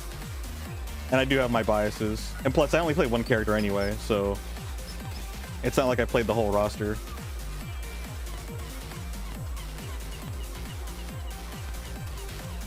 Although I have every once in a while played a genuinely like a good min. Like they had like a high GSP. Even though it doesn't matter, it's still a good like rough estimate on how the player plays in terms of their skill level. And yeah, a good min that knows how to play against the Snake is very oppressive, and it's very depressing. Like I literally feel like I can't do anything because they just know all of my like they know how to call me out, and they can call me out on the other side of the map and just be like, nope, you're not doing that. Nope, you're not doing that. Don't sell my Cloud short. Dude, my Cloud is absolute garbage. My Cloud, Banjo, Terry, Piranha Plant, those are all garbage.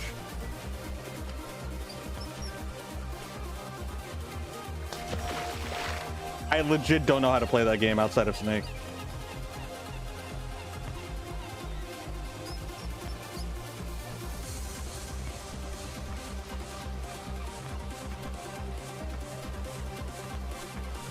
How goes the ratting? Not much progress, but honestly, it's just more for like background while we're just vibing. And that's kind of what I'm here for. That's actually why I haven't switched to Megabonk, because I feel like if I play Megabonk, I'm going to be a little bit more focused on the gaming. And I kind of just want to sit here and just yap with you guys. How's your day, Cole? And honestly, listening to the music is kind of like a mood. It's kind of nice right now.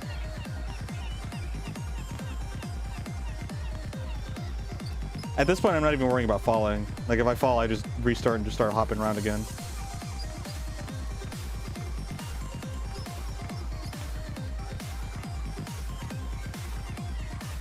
Patricia?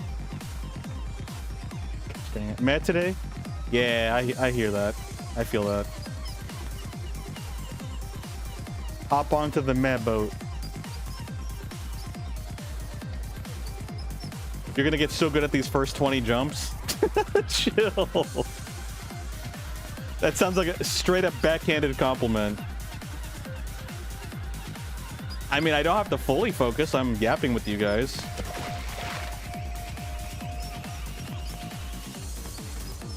Except for that part, I guess. I was trying to think of something witty to say, but...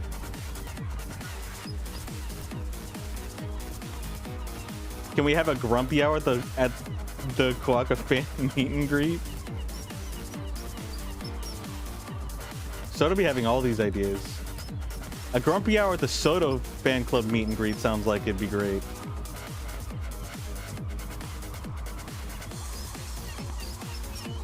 Soda, you have so many friends. You're a popular guy. I could see why. You had so many people playing Marvel Rivals with you.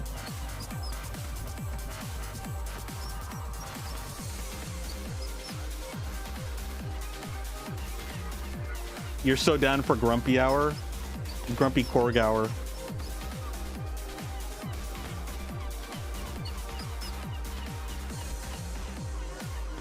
I just want to go in the middle of the night to a ramen bar that's ran by Annual Corgi, and I just want to vibe there. Like, that sounds like a good time. Having like some good night chill music, like the playlist that's playing right now, that's just a vibe. That actually just sounds like a mood.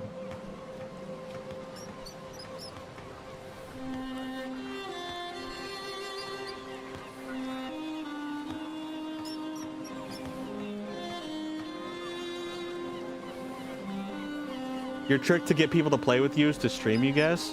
Yeah, people be wanting to play with streamers. People literally ghost your want to play messages. Do they really? Huh. I wouldn't have guessed, honestly. And at first you just have to do some fan art because you need to be productive and didn't help you getting out of your rut. I don't know about for other people, but trying to force myself to be productive just makes me more miserable. And I can say that because today I literally had to do that. But I didn't have a choice. I had to be productive because I had to do work that's due tomorrow. That's also why I streamed so late, because I was doing that stuff. I was like, I have to do this. And if I don't, then I'm definitely not streaming. And I just felt miserable doing it the whole time. So I can only imagine like trying to force yourself to do something that's supposed to be for fun. You're always missable? Same.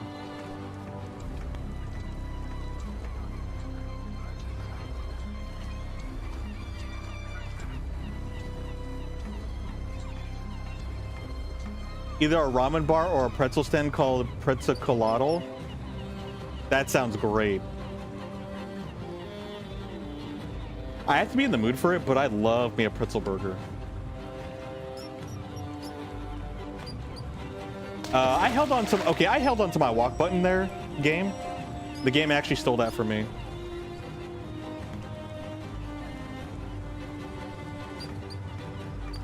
Pretzel bowl clam chowder sounds kind of good too, actually. When is co-op stream? Wait, what is that?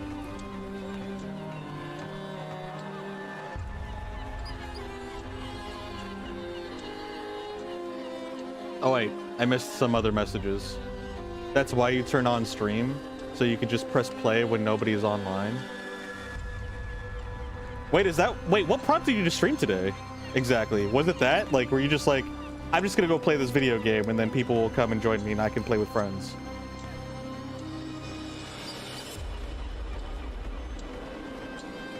Why are we so sad we have each other? We can still be sad. It's a sad boy party. Or it's a Sag party. Enjoying a good Sag party. Enjoying being sad. That's kind of a paradox there. WAP is a game? Well, what's the game?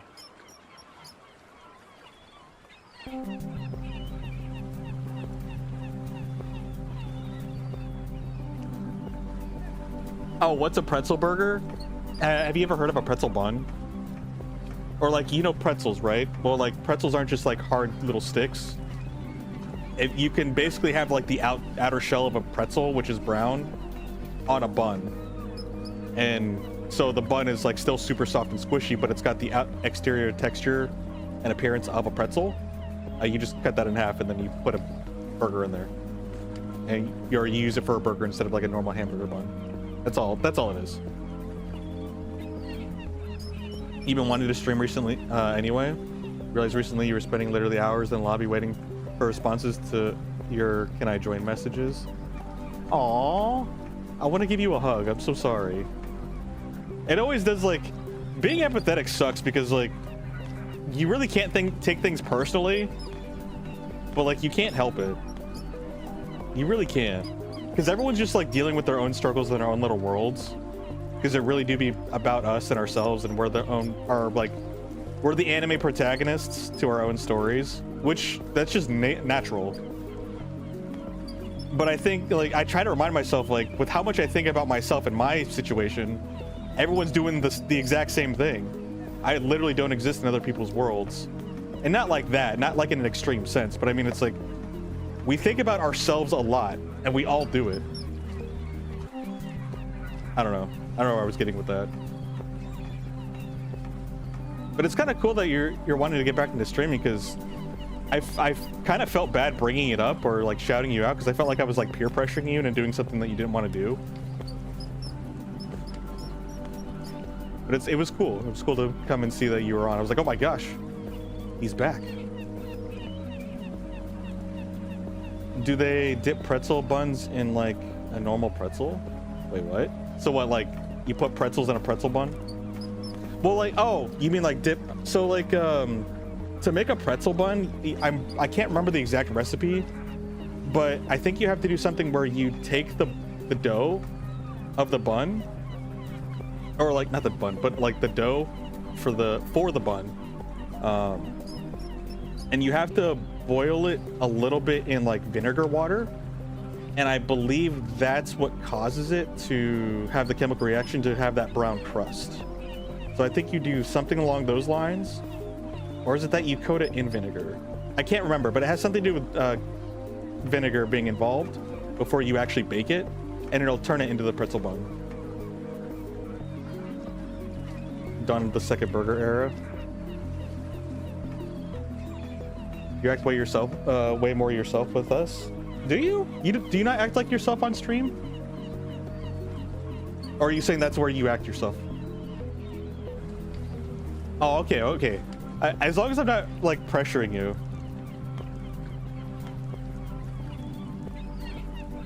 I get like overly concerned that I'm like pressuring or offending or making people uncomfortable. Even in my own stream, which realistically I should be a lot more selfish on my own streams. Like, genuinely, I need to work on being selfish on my own streams. I'd be such a pushover for a lot of people. Even straight up strangers that just, like, first-time chatters, and I'm just like, oh, hi. And it's like, it's not that I have any obligation towards them, I'm too much of a pushover.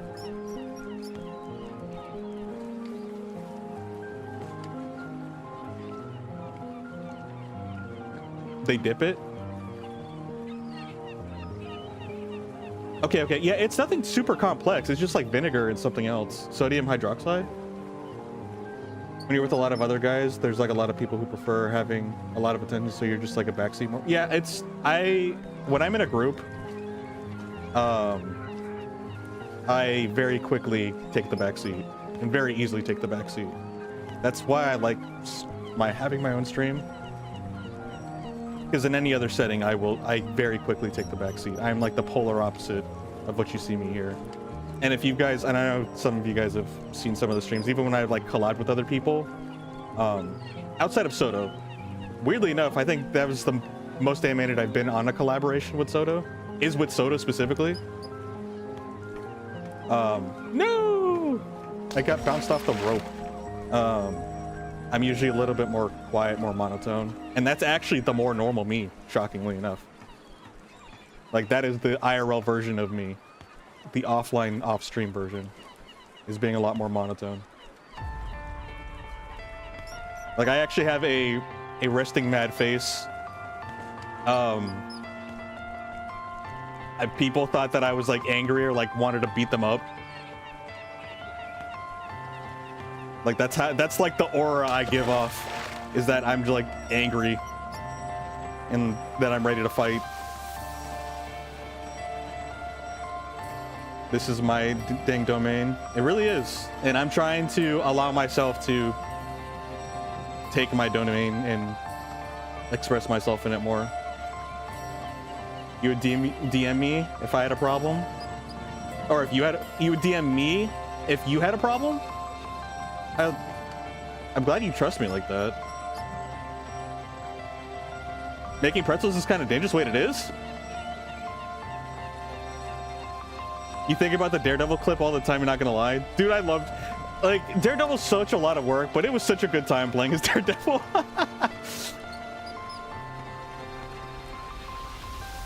One day I'll beat you up. No, I will not beat you up.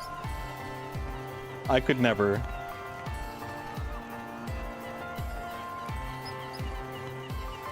You also have a resting jerk face too. We all just be looking madge. Psyduck and Igor are both my spirit animals. I've come to that conclusion. Those are my spirit animals.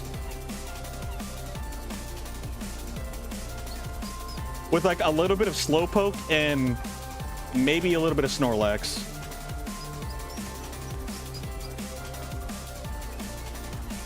Psyduck is a great animal spirit. Dude, I genuinely, like, I've thought about this on and off throughout my life, and I'm like, I think I can confidently say Psyduck is my spirit animal. Psyduck really is a mood. Nobody understands my boy. Or not many, or a lot of people misunderstand my boy. Not Golduck. Golduck's whatever. Golduck doesn't really exist in my mind. It's about Psyduck specifically. Bum, ba, bum, bum. No!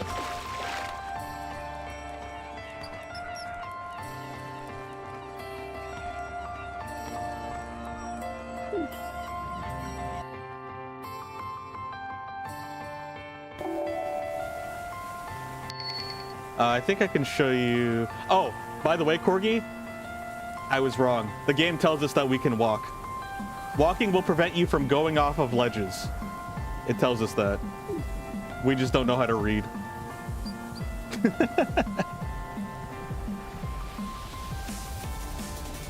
Oh, but also it looks like there's a super jump, which I don't know how to unlock. Oh, you probably get super jump for like getting all the cheeses.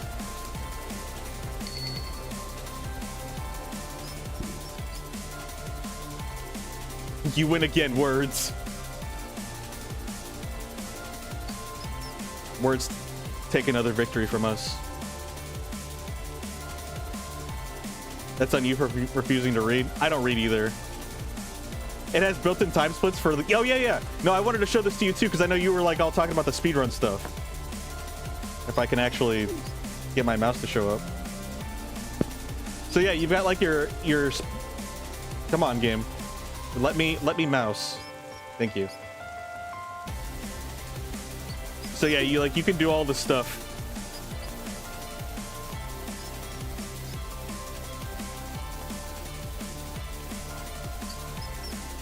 And you can just speed run everything. Let me mouse, he says in the rat climber. That is true. But yeah, like here, yeah, this one's a little bit precarious. You want to make sure you don't go over to the other side because then you lose like your height. But here you can still just do a normal jump, and same with these. Like you don't have to do running jumps. I thought you had to do run jumps, but honestly, it's actually easier just to do normal jumps on these. Same with these too. You can kind of just hug the wall a little bit.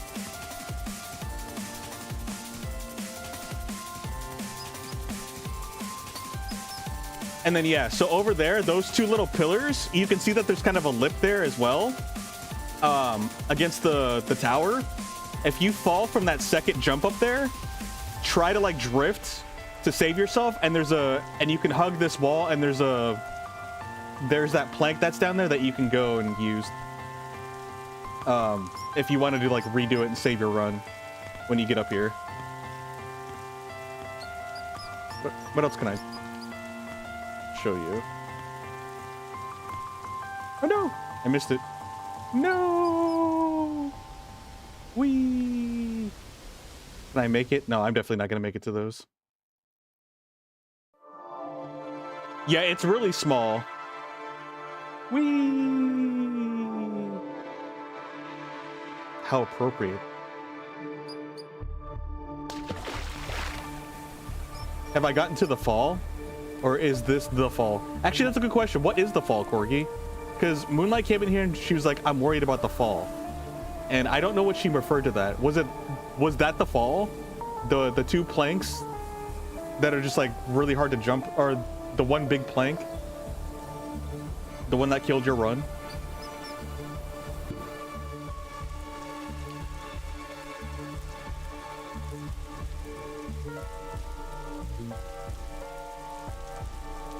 Fall is coming. What is this, bootleg Game of Thrones? Game of Chairs?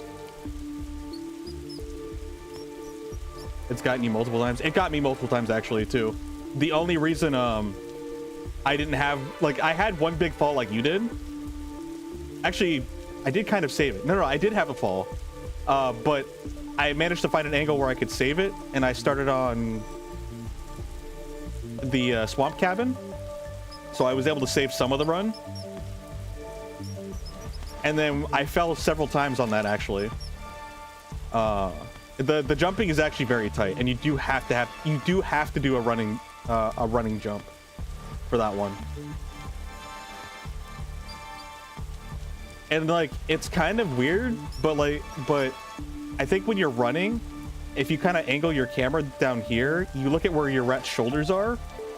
And when you're running, this is kind of like the sweet spot where you can still jump.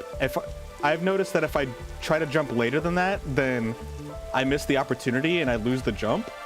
But like, if you do it any sooner, then you won't make it. I couldn't get an exact consistent lineup, but that's kind of where I've gotten a little bit past his front paws. Can you sprint midair? I think you actually can. Yeah, it seems like you can. It's not really noticeable, but you can do that.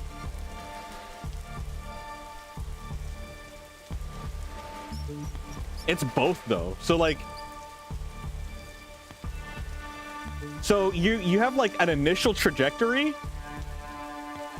So here, let me see if I can go like up here. Like if you walk,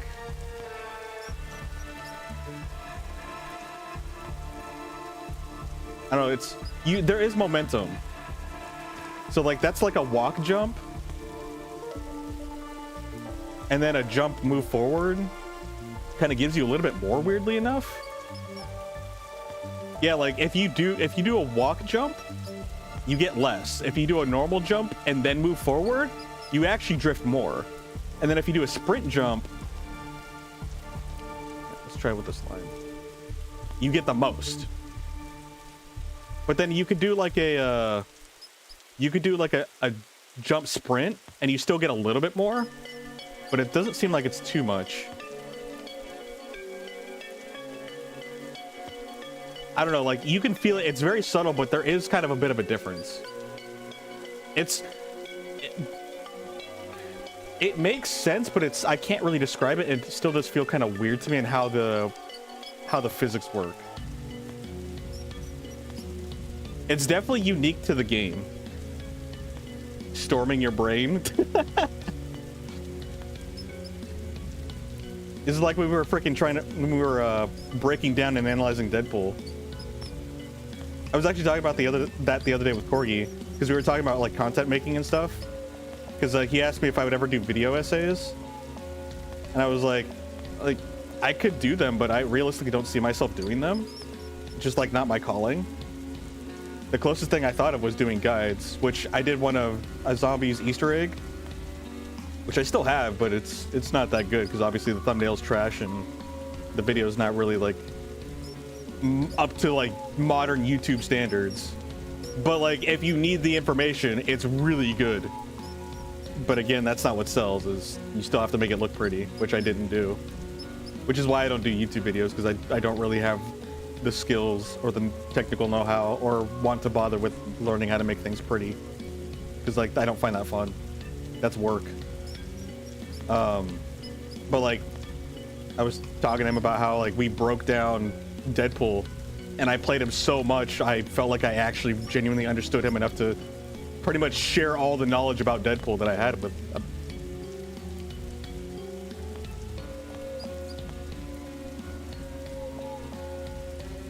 You like making good content, but making visible content is a different story. Exactly. Like, I like making informative content, but making it pretty is a different story. Beautification is definitely a different thing. And unfortunately, people are so focused on beautification that there is no content anymore. And now it's all, you know, for modern terminology, slop. It's all fluff. In all honesty, it's all fluff, and it's all garbage, and it's shallow, it's hollow. But at the same time, you know, when they want you to produce, it's funny because I think I deleted it, but someone made a comment and they used a slang term. Wait, let me see if my actually hold on. Oh yeah, so right here, before I forget it. So yeah, this is the big jump. This is the fall that I'm pretty sure is what Moonlight was talking about. So if you jump here and fall, realistically, if you just hold W, you should be able to land on that lip or potentially land on the lower platform here if you go perfectly straight. But if you don't, try to land on the lip of the bottom right there. I mean, I can't really point. I guess I can point with the mouse, right? Here. Let me do it this way. Oh, I can't do it that way. Gosh dang it. I can't move the... Okay, here. What? I didn't... Oh my gosh. Here we go.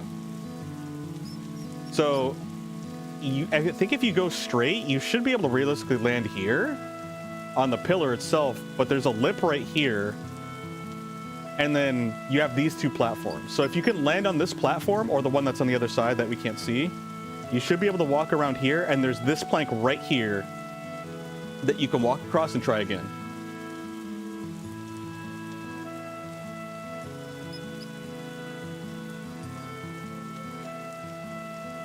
Why not just start a stream and go to the training mode and do that, what you do, and then start testing each character, and then just title Deadpool Testing Guide?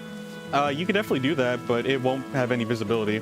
YouTube, even though it has a streaming side, YouTube does not like or care or prefer streams. They want videos. They want thumbnails and videos, because that's like what their algorithm shows to prefer. That's what people want. So I could do that, but it wouldn't do anything. But it's not a bad idea. I could always give it a try. I don't know for an actual fact. I haven't tried it myself. But at the end of the day, I would also still need a thumbnail. That's like another big factor is thumbnails. It's very important. What song is this? You're getting boobs? Oh, which one? Sorry, there was like 3 songs that probably happened by the time I actually read that. I'll go back a couple of them. So there's this one, You Can Always Come Home from Deltarune. There's also this one, which is 12 a.m. And then On Little Cat Feet, Night Margin. So I don't know which one you were referring to.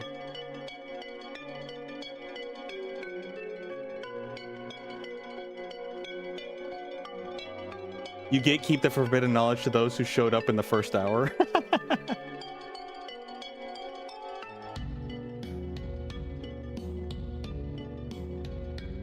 You wonder how easy it is to veer over to those other platforms. Your panic brain needs to cooperate if you fall again easily, or fall there again.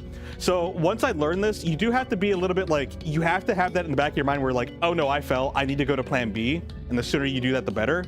But there is, because there is distance, you do have a little bit of drift. And because you're already doing like the sprint run, and make sure to hold onto your sprint still, because that seems to give you a little bit more mobility in air just make sure to just try to drift in that direction. It's not going to be easy, and you can still very much like miss it, but there's still a window of opportunity to save the run. Of course, it's Deltarune. God, Toby Fox is so good. Yeah, it is. I was literally saying this as we were playing yesterday. I said it probably like 3 times on stream because I have most of his freaking, or a big chunk of his music on my playlists because it's just so freaking good.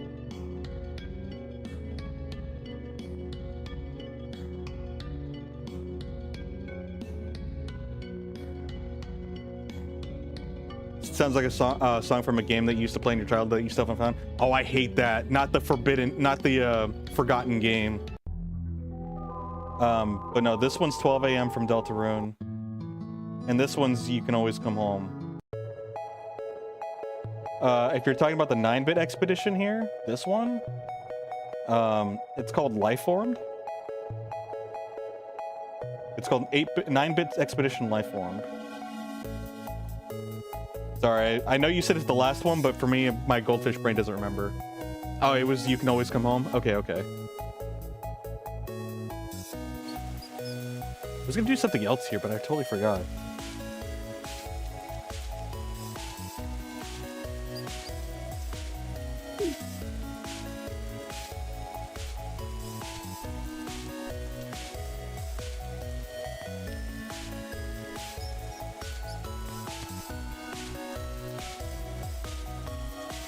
I guess if you perfectly hold forward, theoretically you can land down there. But like usually you're gonna be hitting the lip of this wall here, and it's gonna slide you left or right, making you miss the plank. So I wouldn't really bank on that.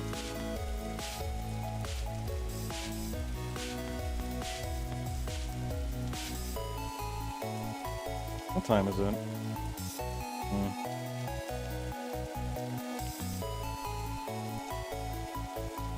I'll get off here soon.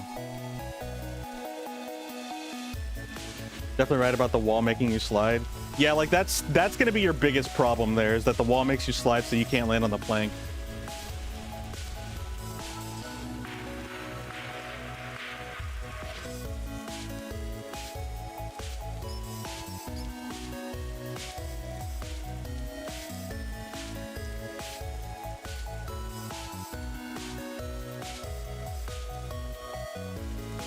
Farming sim, but you can also explore in a very janky third-person view. The only other thing you remember is that you played it with Banjo-Kazooie. Now, did you play it on console? Like N64?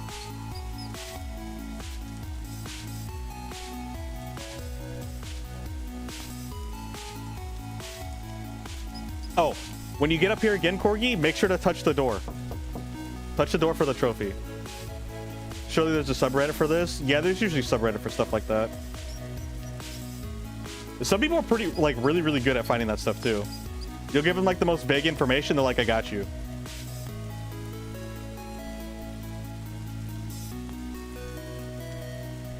Tip of my tongue. Reddit is definitely a mixed bag. It's got treasure in there, but it's like going to the junkyard. It's a forum junkyard.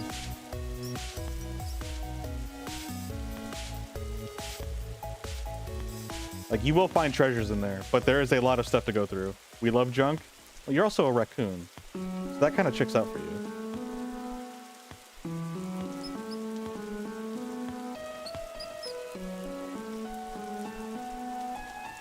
More Deltarune? Yep.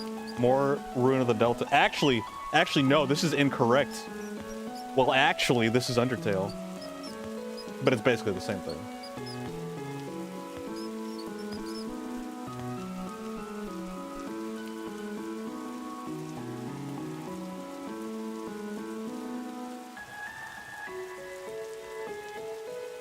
You worried that it was a fever dream you used to distract yourself with?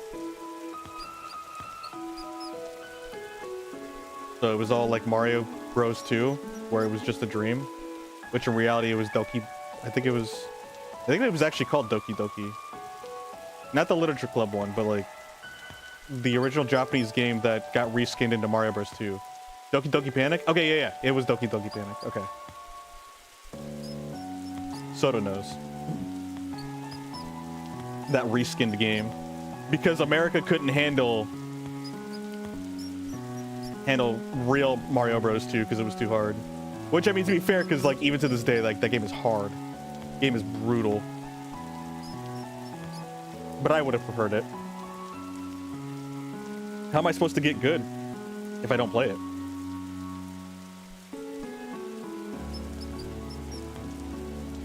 I'm gonna go to bed on a soapbox since I'm thinking of it, and I want to honestly chat with you guys. It's actually really why, like, it kind of triggers me when people say like good or bad. Like, it wasn't my space, so I didn't say anything, or I tried to mitigate my words.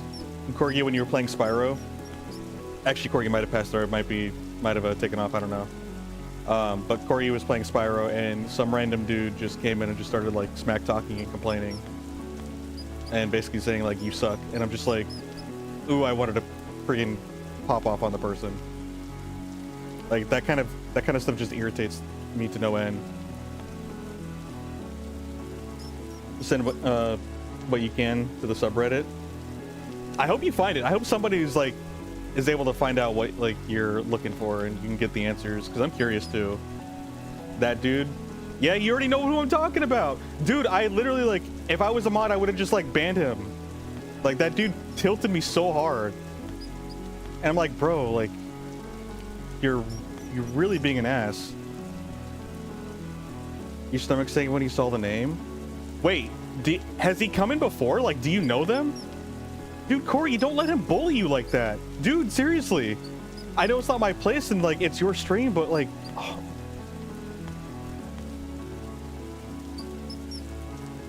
It was crazy because he was so chill all day. Nah, dude. Moonlight gifted a sub and it went to him. Oh no, not the gift. No, the gift sub. Dude, the gift sub was honestly wasted. I'm sorry. That dude. Oh man, that dude irked me. But it's not just him, like it's people like him. And then if you confront them, they'll be like, what? I'm just being honest. And it's like, no, you're not. Dude, that's not being honest. You're not being honest, you're being an ass.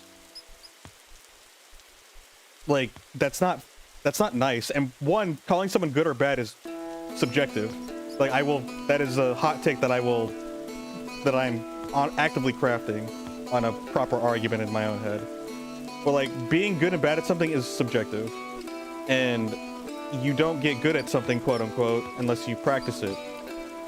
Like if a child is learning how to, like, I try to do this philosophy where I don't know what to name it or coin it, but I guess it's kind of like a universal principle where I try to take an idea or an ideology and I try to take both extremes, either something microscopic or something like macroscopic, I guess. And one thing that I usually default to, and it's like an easy reference, is like if you had this mindset in the form of a child learning how to walk.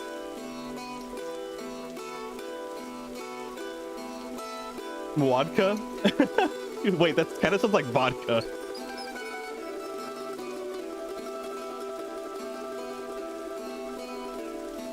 That was your first heckler. I like the name. You're completely unprepared for it. I could tell, for one, and two, I'm not surprised.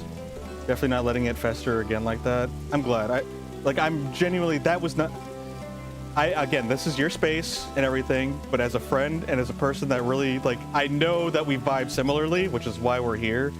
That was not okay. And I get it, because if that was me, if I was in the hot seat, which is what you were at, I don't know how I would have handled it too, because I know you guys have seen that I plead the fifth when stuff like that ends up happening. But I'm trying to work on being a lot more assertive in my space. And it's like, it's funny because I don't want to tolerate that in your guys' spaces, but I'm more of a pushover in my own. You should have told friends that you're leaving because they're feeding trolls. Honestly, that's like a really hard but good take. It's perfectly valid, and it's like, yeah, no, dude. That's your punishment. It really is, and that's the unfortunate part. One of the quotes that I put in my basically Blue Sky, like one of the quotes that I made is like, why water the plants that you don't want to keep in your garden? And that's what they are. Like, you have a garden, which is your stream, it's your space, and things grow there sometimes with intentionally and not. You know, that's how weeds come into play. And you have to dictate whether it's a weed or if it's an actual plant that you want to grow. And even if it is a plant, is that the type of plant that you want in your garden? And in this case, it's a troll. And it's like, but why are we letting this troll grow in your garden if you don't want him here? I think we also have to realize, like, yes, valuing a life is important, but also valuing your own self-respect and your life is just as equally important. And there's also 7 billion people on here. Bonking one of them and banishing them from your stream, it's going to be okay. Their lives, they will be able to move on. In fact, they will probably quickly forget about us. And two, we can find, like, there's plenty of people that we can pick from. Imagine you were only allowed to have 100 people in your stream, and you have 7 billion to choose from. The odds are actually in your favor. So raise your standards.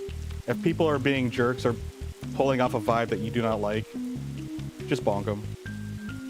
It's easier said than done, but these are the kind of principles that I'm trying to instill in myself and trying to enforce. Because at the same time, when you're also having a garden with limited size capacity or resources, the plants that you do want to take care of, they have to share those resources with the plants that you don't want. So if they start growing and taking the resources from plants that you do care about, that's counterintuitive to what you're trying to make.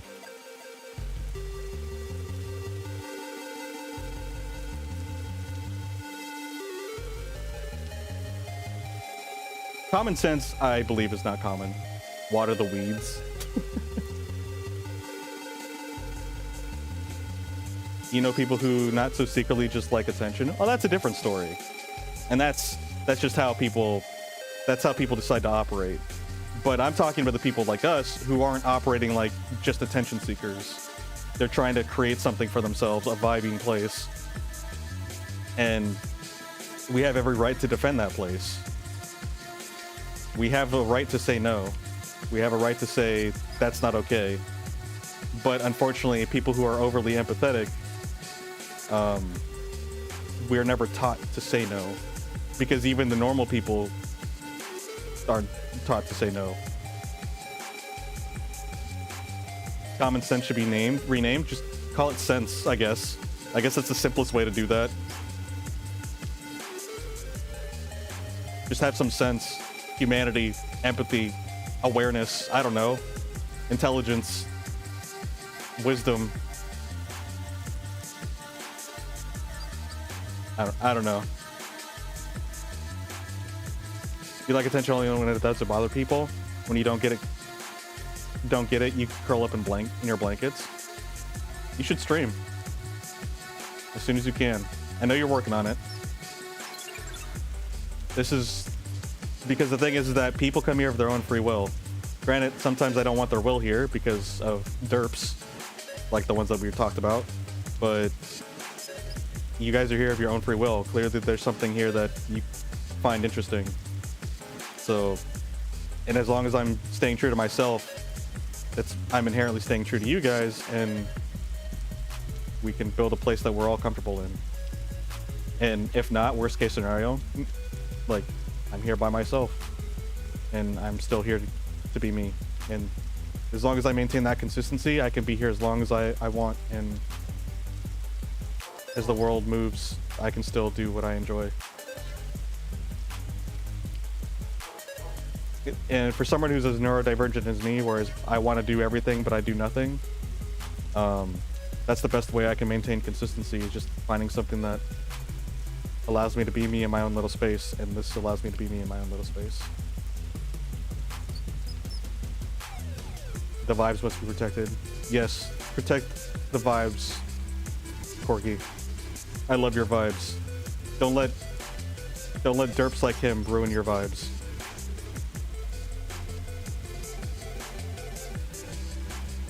You said this yesterday, but ironically, being around you guys consistently makes your days feel better, or your days better. I'm really glad, because that's what I want. I'm trying to focus on making sure the days are good for me, and honestly, I feel a lot better chatting with you guys today. I came into the stream very blah. Today was just kind of a mad day for me, but being able to chill with you guys is awesome. It's such a fun time. Like I feel a lot better. Oftentimes I leave feeling better from a stream. And like even when I started, I didn't feel good. My stomach was turning. It was almost one of those classic days where it's just like, should I even bother streaming? I should just go to bed.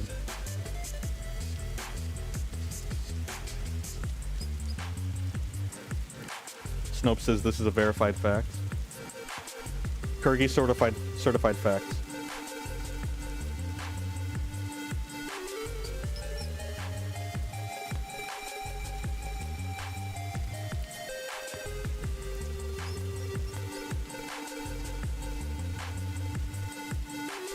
Oh, and it was so cool too. Like, so both you, Corgi, and Soda were streaming, and I saw your guys' like numbers, and I was just like so happy for you guys. I was like, dude, like Soda hasn't streamed in a while, and he still has like an audience. Like, I was so happy to see you guys have like active audience members. It was so exciting.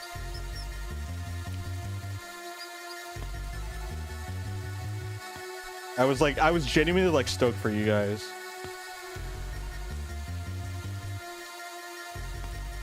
Like, it feels kind of weird, but like when I looked at that, I was like, oh my god, their numbers are up. That's awesome. That's so cool. I was genuinely just like really happy for you guys. Maybe the friends were the rats we made along the way. You said you missed Soda's stream? Yeah, I will say it does suck sometimes when we overlap, but I mean, I think that's just the nature of it, and there's always next time.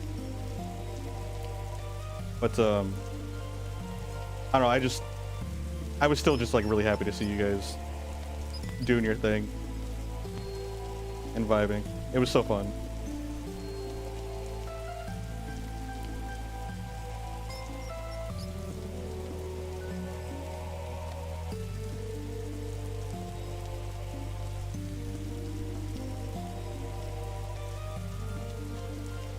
You remember thinking he was in my chat while live?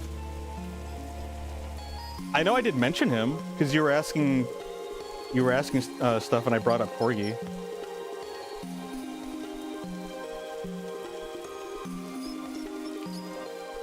Also Corgi. Speaking of which, okay, so when you get over here, this place can be a little bit confusing, but there's a plank right here. You saw the ping was like, oh no, I'm missing it. Yeah. Fortunately for me, I have like an old phone, so sometimes I'll be able to like pull up a stream even if I'm online, which is kind of nice.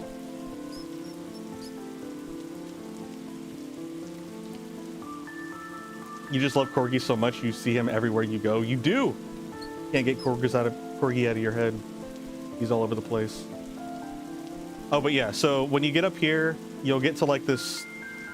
It looks like either a clock mechanism. Yeah, I think it's a cog. And it's hard to see, but there's a plank right here on the other side. This is what you want to go up. You'll get lost a little bit, but if you can find the plank, you'll know where to go. Because I kind of had to figure that out too. And then you'll be able to kind of climb up here.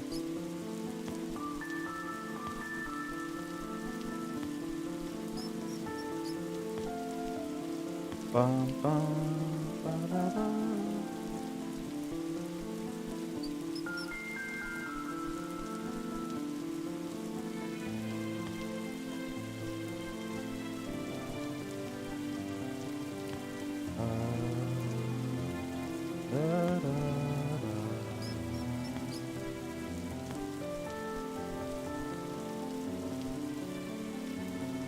Your best friend has a corgi sono, you're so biased. Dude, a part of me is like low-key trying to collect. Trying to catch them all for personas. I like seeing the different personas of like different animals. Like, I'm so basic, I'm just a wolf. But then you've got Corgi over here. We got Soto the raccoon. Who else do I know?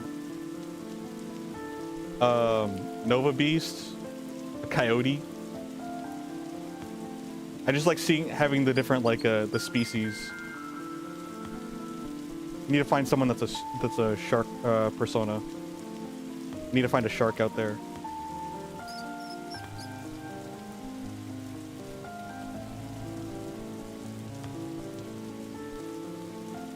Little bread loaf goobers. Love the bread loaf goobers.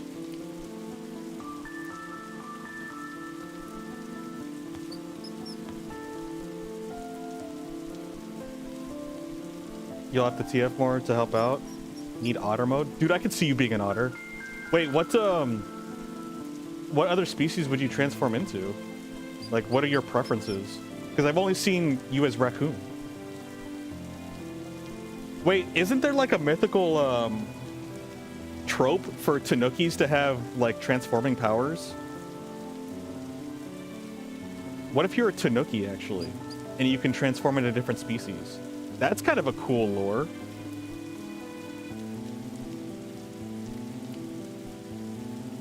Dog, otter, dragon are up there. Okay, okay. Dude, I never thought about otter. Otter's actually really cool. You think so?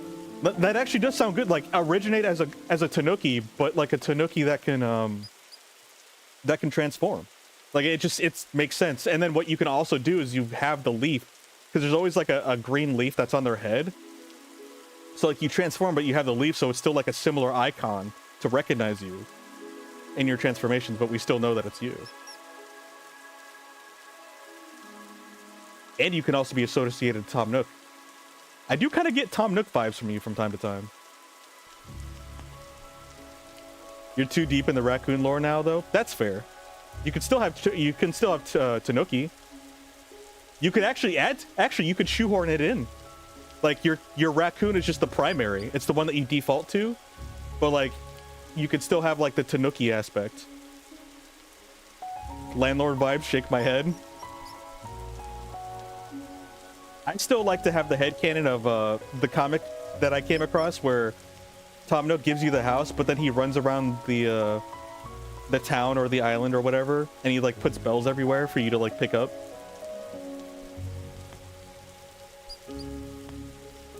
I like that wholesome lore of Tom Nook in my head.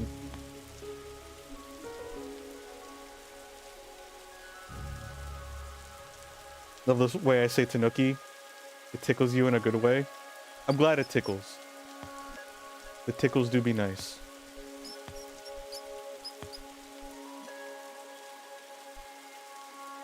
He is saying it like Tom Nook's name, so we'll allow it. Am I saying it incorrectly? But like in a way that like I should just keep saying it that way?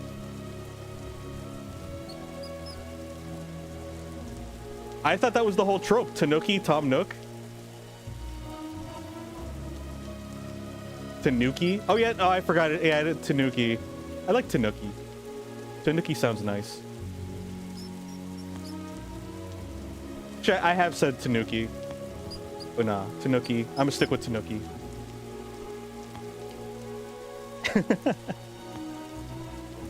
It's got a softer ring to it. It feels very me. What is me? I don't even know what me is.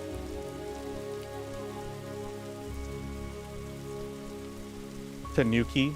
Yeah, Tanuki. So Tanuki and Tanuki. Kawaka is Kawaka, but what is a Kawaka?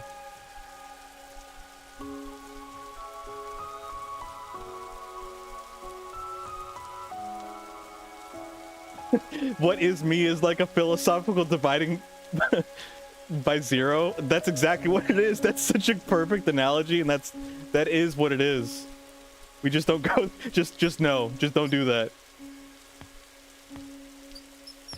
When you type it into a calculator, it just tells you no.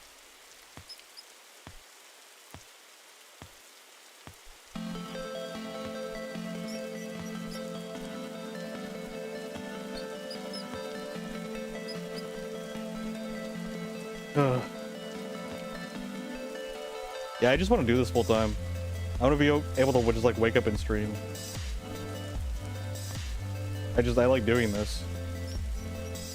It's just a fun time to vibe with you guys.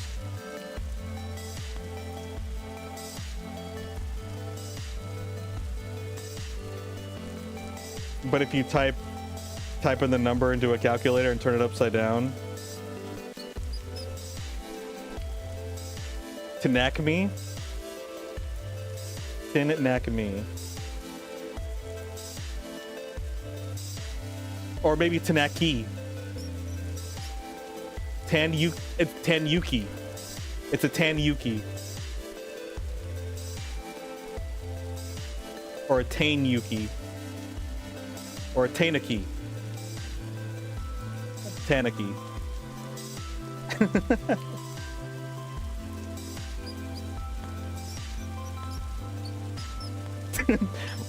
Was that there, Tanaki?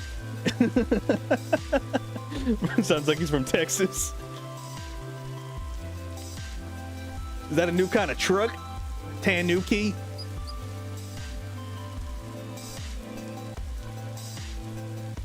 I seen myself one of them Tanukis. They're them Tanukis.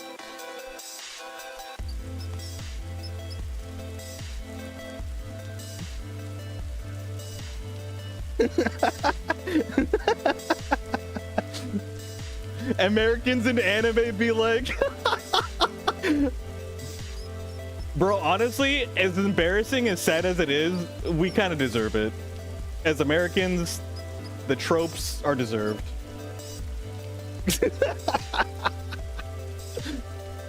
All Americans from anime are from Texas. They really are. They really do be all from Texas.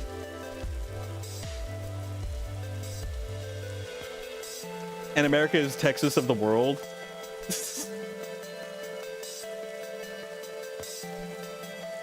America's the world's Texas. It really is, honestly. Orb get. We got orb.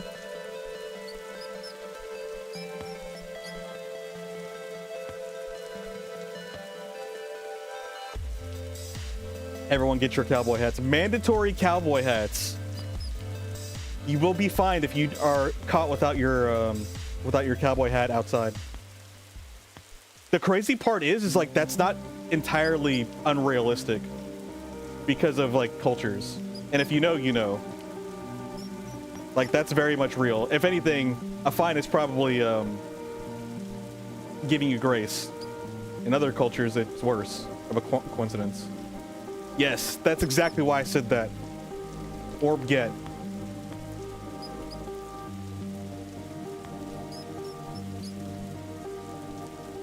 Yeah, stop, gosh dang it.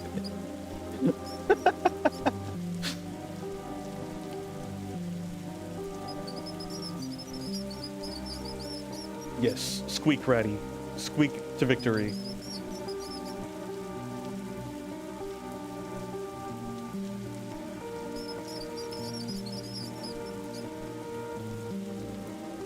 I like how I was sweating this last night and now I'm just like, I think it's because half of the pain and the struggle is the tension of just... Actually, no, this actually does make sense because it happened with Corgi too. When Corgi gave up and he's just like, whatever. Because after the big fall, like, all his hopes and dreams were lost, as mine does too when we have the big fall. He just sent it.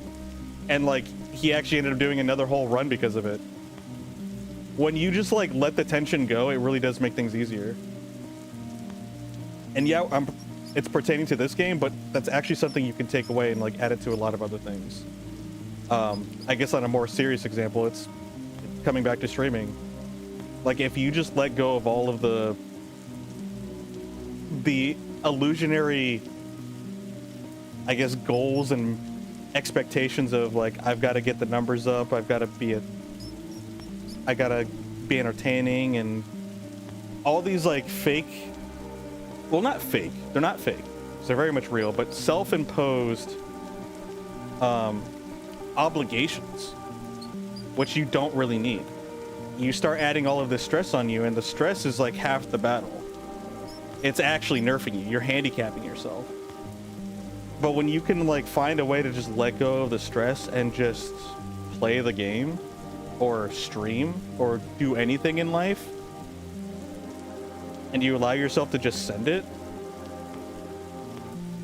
life becomes surprisingly easier. Somehow the work is not as laborious, and it's because you're not putting that weight on yourself, which is ironically very reaching rat nirvana. I mean, that's the best way to describe it, honestly. The most Texas thing isn't even cowboy hats. The most Texas thing is Ford F-150s. It actually is. It actually is F-150s. And I think modern Texans is F-150s with the LED high beams, which aren't even high beams. They're normal beams, but they don't get calibrated properly. So they're just high beams by default.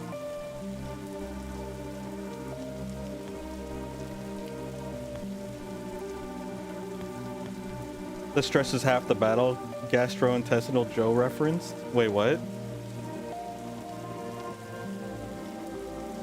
When you get knocked down 9 times, you rat up 10. I love it.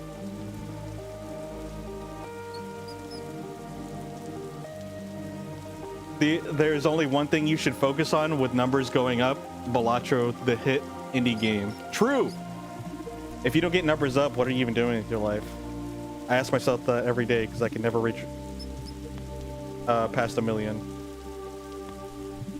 Or like 100 million in one hand. I genuinely don't know how to play that game properly. I'm pretty sure I'm missing like really key components of that game.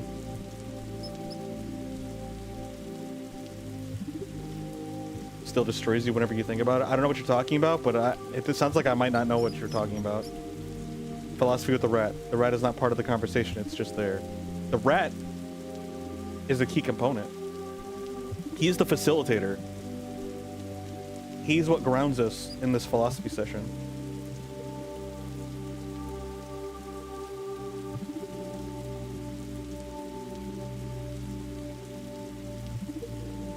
G.I. Joe says knowledge is half the battle, or knowing is half the battle. Okay, okay. Oh, Rathu, how we love you so. Where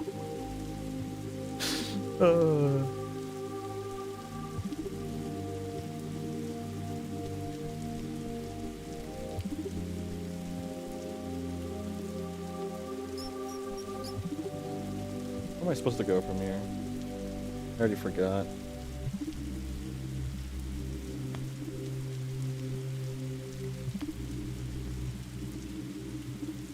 Oh, I just went down. I went the wrong way.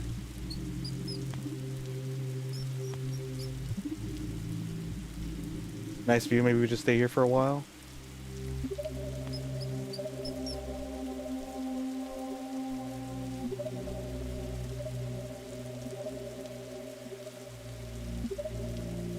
Rat Jesus or Rhesus? I like Rhesus.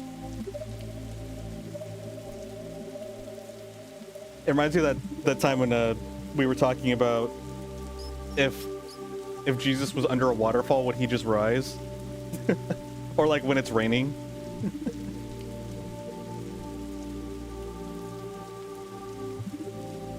What's G.I. Joe? Only heard about it? It's a toy, right? Yeah, G.I. Joe's like a series. It was a toy series. I don't know if it was a toy first and then a show, but like it was an IP that had a toy line. It had shows and cameos and stuff like that.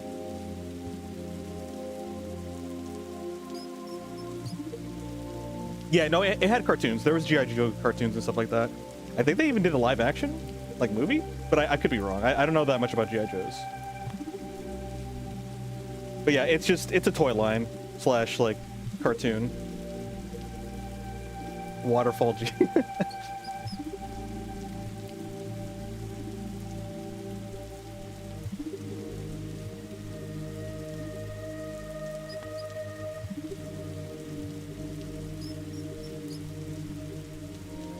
So yeah, doing the walk thing here is very crucial, Corgi. This is where the walk will come in. Because I'm sure you'd have a lot more stress if you try to do that manually. It's definitely possible, but it makes it a lot more trivial if you do that. And I don't know about you, but every time I land on something, I try to quickly press my walk button because it kind of gives you a little bit of like a grab. No! I fell. Sad. Rat climber, no walk percent. Sprint only percent. Soda, were you ever a speedrunner? You be talking about speedrunning like you were a speedrunner at one time. Back in your day. Guess if you're speedrunning, you probably sprint mostly. True. Not really. Okay, is it the standard, is it the Soto standard not really, or is it the not officially? Because your standards of being like you're basically a pro gamer, but you would say not really. You used to casually speedrun Minecraft. Okay, so you were a speedrunner. So that's the standard. That's the standard answer, or the Soto standard answer of not really. You actually were a speedrunner. Never learned any tech. That is kind of true. Like, if you really want to be a, like, in the competitive aspect, you gotta learn the tech.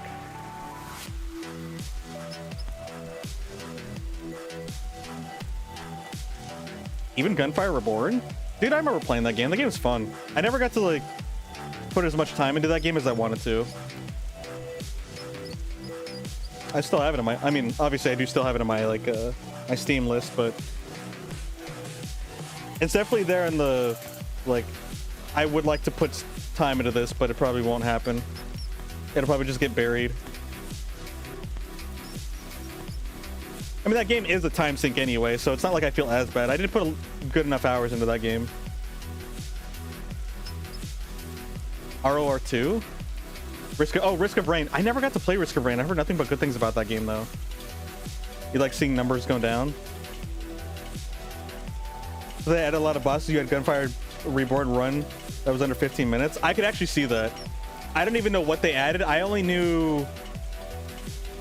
When I played, they only had 3 bosses. They had the pirate snake ship. Oh, which I have a clip somewhere that's like deep in like my hard drive somewhere of me beating that boss in like 3 shots.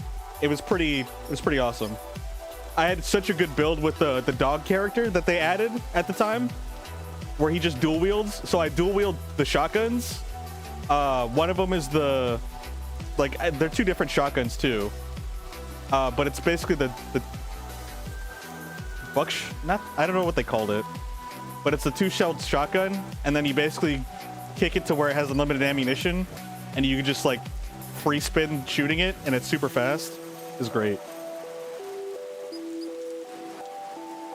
Game is fun as hell. Risk of Rain is one of your favorite games of all time. Dude, maybe I should play it. Like, it's an old game, but maybe even though it's old, it should still give it a try. It really is an amazing game. Is it? Dude, the fact that you guys are saying that. When are we playing Risk of Rain 2? Dude, I could legit, like if you guys are that big into praising it, like, I wouldn't be down. I'd be down for prioritizing that game on the list. I'm just trying to get through some campaign games at this point.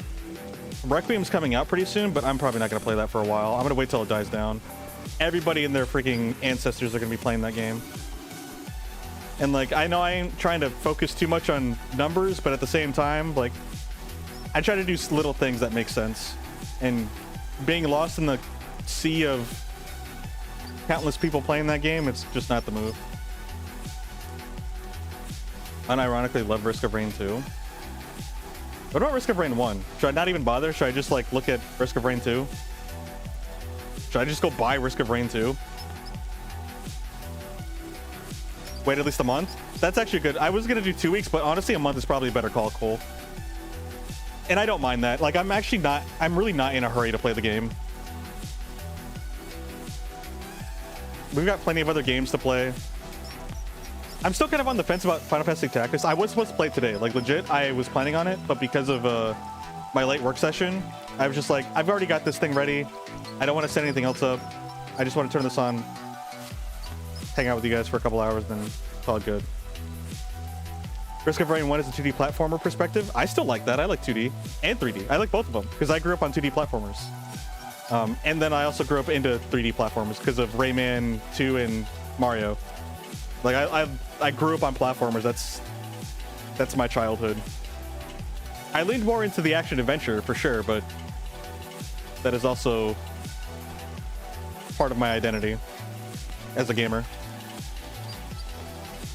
Top 10, maybe top 5.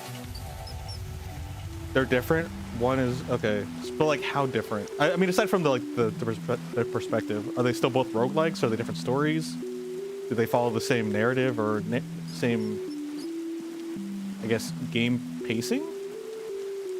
They're the same game in concept. Okay. So, how is Risk of Rain 1's 2D style compared to like Dead Cells? That's the only game I can think of off the top of my head that I know that I can remotely compare it to. Biggest difference is perspective. Okay. Haven't played either, to be honest. Okay. It looks less fair though. Wait, Risk of Rain 1 looks less fair, or Dead Cells looks. You have less freedom of movement. Risk of Rain 1. Okay. It looks a little bit more restrictive. So it sounds like Risk of Rain 2 is a rare actual 2.0 version of the game. Because for me, when someone makes a 2.0 of something, it's either a continuation of a story, you know, like campaign games, which makes sense to me, or, you know, it's an actual overhaul of a game, and it's like updated. Like this is actually a superior version of one. But those seem to be kind of rare. Sometimes they're a devolve. This part's a little bit tight too. It's a little bit annoying. You want to do walk jumps, and this is where I really had to learn how far the rat could go before it drops. So if you can kind of get your camera at a consistent angle, and then like use the shoulders as reference, to when it lines up with the edge of the plank, you can kind of min-max it. This one, I think you can actually realistically do sprint jumps to make it easier for yourself. For the longest time, I kept trying to do walk jumps, and I have to do precise timing for that too. But I was kind of nerfing myself and not using sprint jumps like I should have, which makes it a lot easier. You can overshoot it, but like you just have to be careful. Risk of Rain 2 is your code, okay. It was a lot harder to get into than Risk of Rain 2. Okay, so it sounds like I should probably it's probably safe to skip Risk of Rain 1. And just go for 2. Should I just like give that a shot? Should I just send it and just go play just start playing Risk of Rain 2 here at some point? Like sometime soon? That's what you did? Okay. Beyond safe to skip? Okay. Like, it's like, okay. Gotcha. Being in a 3D space lets you play with movement for dodging enemies and kiting into very different ways. I do like being dodgy and zipping around in 3D space. Risk of Rain Reborn. Oh, they made like a Reborn? So how does that game play in terms of single player versus multiplayer? You could do sprint jumps for these ones, but I feel like it's easier to, I would say experiment with either or, which makes you feel comfortable. But I feel like this one, it's easier to overshoot. Actually, this might be where you want to do like the mid-air sprint. Like do a mid-air sprint tap. Wait a minute. Wait, that actually makes that a lot easier. Okay. So I would say experiment with the jumping, because fortunately it's a safe space to fall consistently, get acclimated to the jumping. But doing the sprint tap in the middle of the air while you do a walk jump, that actually seems to help. Even here, actually. Wait, hold up. That makes that a lot easier. Don't do a sprint jump, just do a walk jump or like a normal jump with the ability to with an air sprint. Wow, I was struggling on this for the longest time, and making that adjustment makes this so much easier. Holy cow. No, I missed the jump. Okay, if you miss that jump, you actually have to come back here and do this again.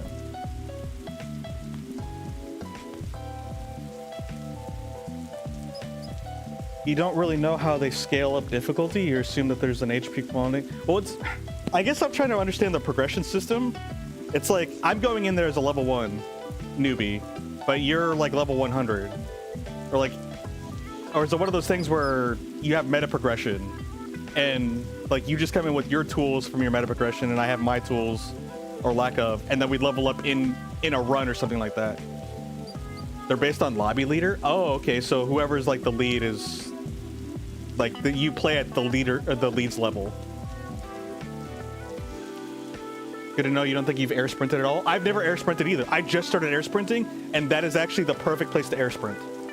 This right here is the perfect place to air sprint, and you'll probably very much need it, and it'll make your life a lot easier.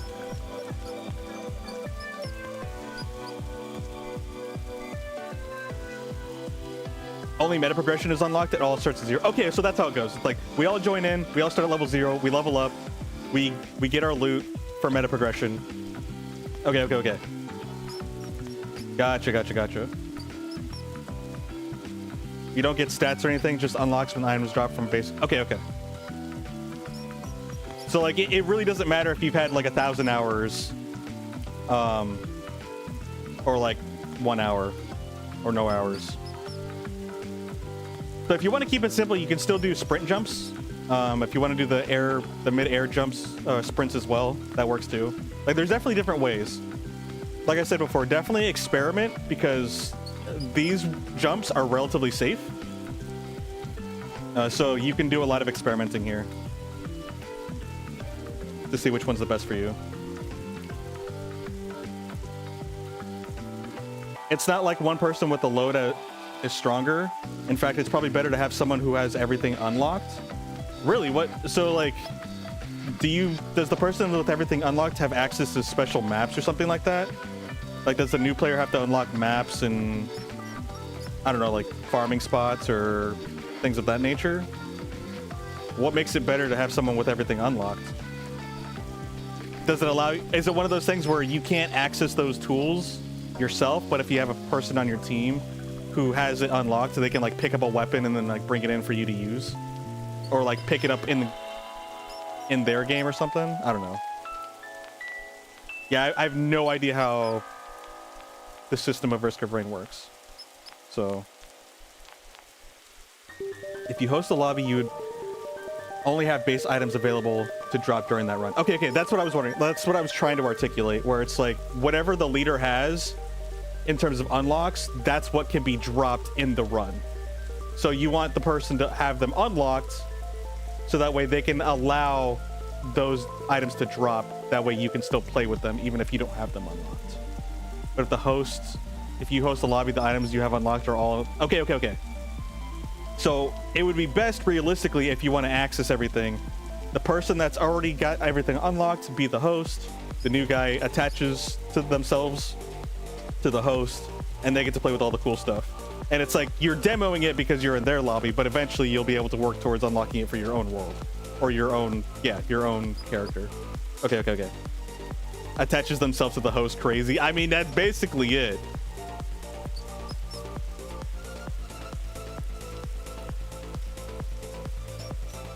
You know what I would want to do? Have you guys ever played Resident Evil Outbreak?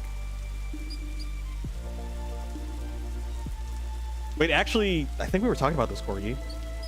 Were we? I think we were. Dude, I really do want to play Resident Evil Outbreak. I low-key actually legit want to make a Resident Evil Outbreak game.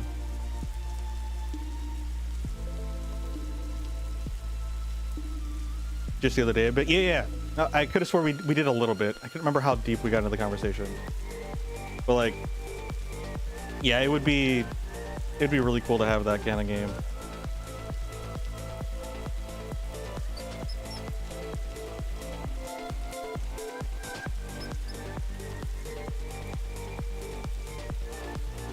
You were literally asked today if you were a fan of Resident Evil by someone else. Are you a fan of Resident Evil by someone else? Oh, to be a rat on a tightrope? No? What? You're easily disturbed? I mean, that's kind of fair. So you don't like the spookies? Or the scaries? Or the horrors or the survivals? And then you have one more epic jump. Oh god, I almost lost that because of my twitchy controller.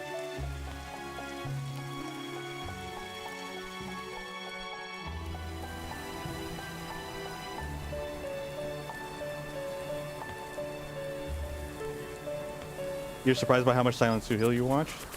Oh, is that Okay, so like it's that significant for you. That epic jump seems fairer than the jump, honestly. Yeah. Oh no, it's a lot fairer. It's just intimidating because like a lot rides on it, and by a lot I mean like the whole castle run. We got choice. We got the made with Unreal Engine. That's fair. Time to EAT. Cheese Heaven. Rat Climbers credits. Glimmerware. I don't know what I would call my company, or like, I wouldn't even call it a company. Just I don't know what I would name myself as a corpo, as an indie. I guess an indie company. Void Software. Nullware. Eats cheese. Consume. You did type out for a good amount of it? Okay, so it's that, okay. Like, it really affects you. Well, I appreciate you being there and hanging out, even though it was very much a rough time for you. Koaka's Video Game Company Incorporated, TM. Copyright. Patent pending. You don't watch movies, that's why? That's, again, that's fair.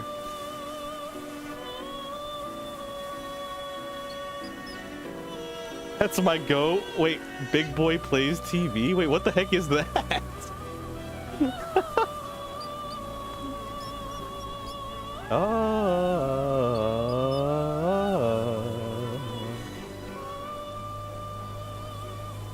I guess I can get my rat jump in, but where do I want to jump? You watched Bird Box in 2018, and at that point, you swore off anything that could be emotionally stressful? Dude, that's perfectly valid. I actually do get that.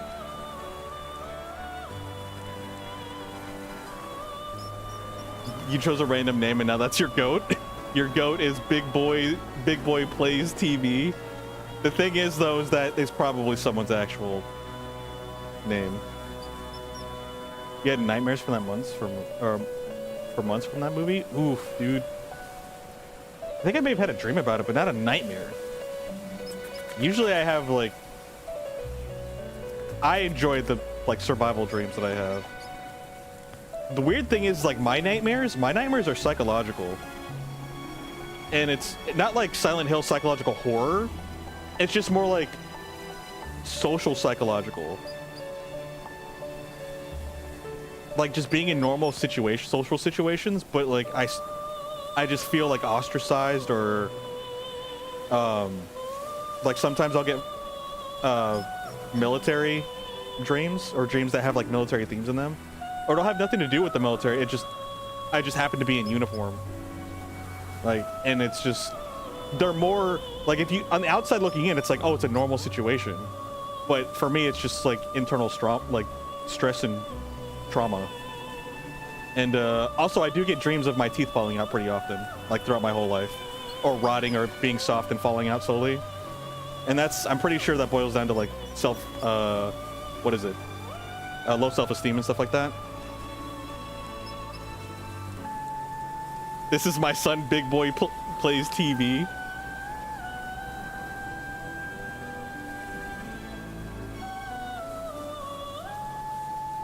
The teeth dreams, you hate those? Dude, I hate them too.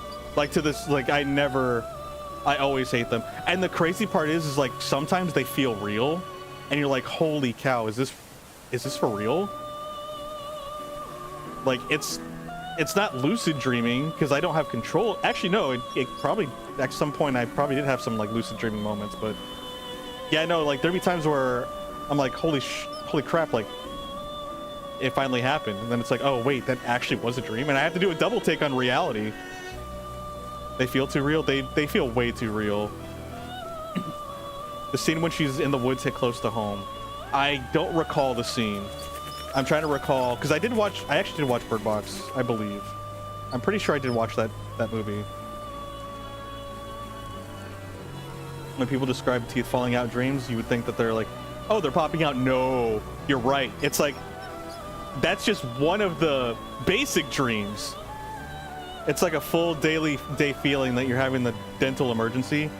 Or like, they slowly start softening, or they're slowly deteriorating. Or it's But it's not, the crazy part is that it's not painful most of the time, if not ever. I don't think I recall it ever being a painful experience, but it's a traumatizing experience. Basically her going crazy, voices in her head telling her to do bad stuff. Oh shoot, yeah, no, that's pretty awful. Never had one of those teeth dreams? Good call. And I hope you never do, genuinely.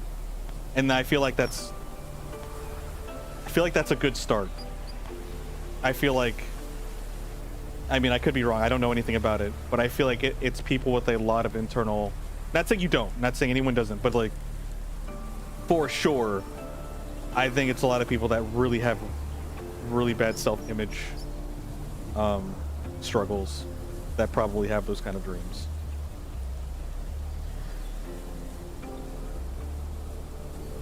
Most dreams are psychological. You're not running, you're running for your, you're not, I'm running for my life. Legit, the month you had a dream where you were running from a robot in an abandoned house, but you would wake up before you died, and then the next night you'd only survive a tiny bit longer. I used to, there was this weird time, unfortunately I don't remember the dream, it was kind of cool actually. I wish I wrote it down. But I remember there was this dream that I had that was like episodic. I had like 2 nights where it was the same and then it disappeared. And then like a month later, it continued again. I was like, wait, what? Like, yo, I've got my own like little mini TV series going on here. It was kind of cool. I don't remember anything about it, but I just remember it being cool. There's a handful of very common stress dreams, which is really weird that the teeth is one of them. It is really strange that teeth is actually pretty common. Being lost at a parking lot or school campus. I've actually never heard of that one. I'm trying to remember what other crazy or like unique dreams that I've had, but I can't really think of them. But speaking of dreams though, as usual, it's past the target time. But honestly, it was for a good reason, and it's a reason that I have recurring dreams of being in high school and not having your schedule and being lost. Had a couple that went back to high school. I have less of those. Mine are just like, instead of high school, it's military for me. It's me being back in the military, being like socially ostracized or just like being a disappointment to people. Being like a failure, things of that nature. Or like at the office. Like it's weird too, because sometimes I'll have like completely unrelated dreams and I just happen to be in uniform. Or like it happens to do with the military. Like the military just happens to be there. Back in the military, dreams make you want to throw your pillow. Yeah, I believe it. I hate them. I hate them so much. Dang, we got Big Leap. Big Leap. I thought he had a tie on for a second. A black tie. He needs a black tie. No. Walking an empty location. Not fun. Feels like a horror movie. I could see that.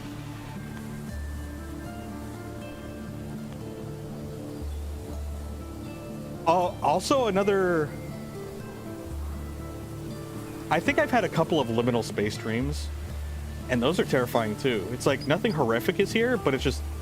I do remember having like a liminal space dream like a week ago. And I was like, bro, that was so terrifying. But like, there was no monsters. There was no like horror. There was no social stress. It was just a liminal space.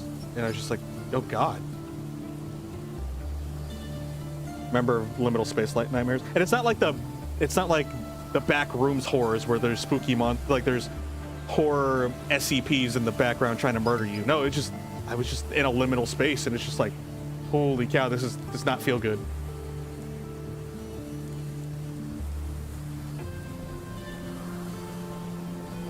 Well, you can't be a failure because you're my hecking goat. I feel like there's some bias there. Y'all want to go to an abandoned theme park? You know, a morbid part of me actually does. And then obviously another part of me absolutely does not. I like psychological horror. I think it sounds like edgy and dumb, but like it makes me feel alive. But I think it just, I don't want to as of late because my anxiety has been kind of like running at an 80. Like an 80 out of 100 kind of thing. Like I'm idling at 80, so my anxiety just The things that I do enjoy, I can't really enjoy because my anxiety is just too much already. In your head, you'd rather go to prison than the military, not gonna lie. Honestly, yeah, that's... I could see that. I don't have any sort of like knowledge on prison, but if someone told me they went to both and they're like, yeah, I prefer prison, I could believe it, crazy enough. Like, not even joking, I really could. You don't think you've ever had one good dream where they were bad or good? Or they were all bad or very off-putting in some way?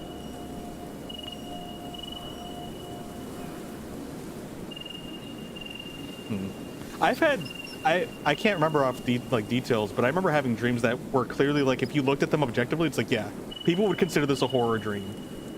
Or like a nightmare, and I was like, no, this wasn't for me.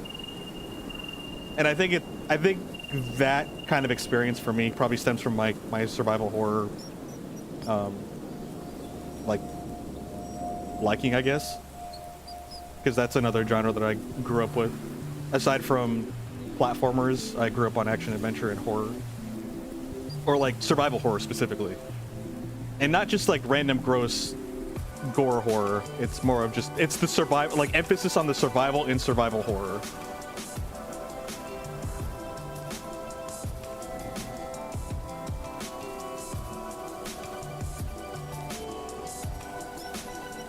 Only when you get to be the killer. You don't think you can legally be in the military, so you don't know? Yeah, you can. You might not be able to be an officer, maybe? They do have a cutoff age for being an officer. I think they actually extended the time, the age that you can be to join the military. I've known a couple people that joined the military kind of late, actually. You're mentally ill? Well, as long as they don't get that documentation, you can do that.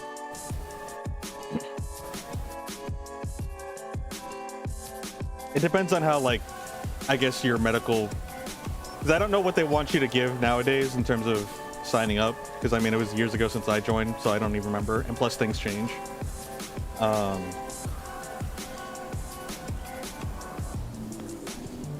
So, yeah. Things that aren't physical are a lot easier to hide. Like, if you really tried, or if, like, you didn't even think that you were ill. Because, like, there's a lot of things like, oh, it's just in your head. You know, because there's still, that mentality is still very much there for a lot of people. So it's like, oh, it's just in your head, you're fine. You can rotate your shoulders and elbows and your hips and your knees, and you're fine. Is this so you don't get drafted? Okay, well then, yeah. No, go ahead. By all means. That's low-key why I'm kind of glad I'm done with the military, is because, like, my biggest takeaway is I can't get drafted. I think I can willingly say no as well. Or even if I do get drafted, like, say if I had to get drafted, I wouldn't be drafted to the army, and I wouldn't be front lines. They would put me as a maintainer. So I know that, like, God forbid if something actually did happen, and it's like, for some reason they're like, yeah, no, we said that you couldn't be drafted, but we're gonna draft you anyway. It's like, okay, well, put me over there with the nerds, because put me behind a desk, or in a workshop, because that's where I was trained. So, I mean, you already got stress disorder? Yeah, no, I get that.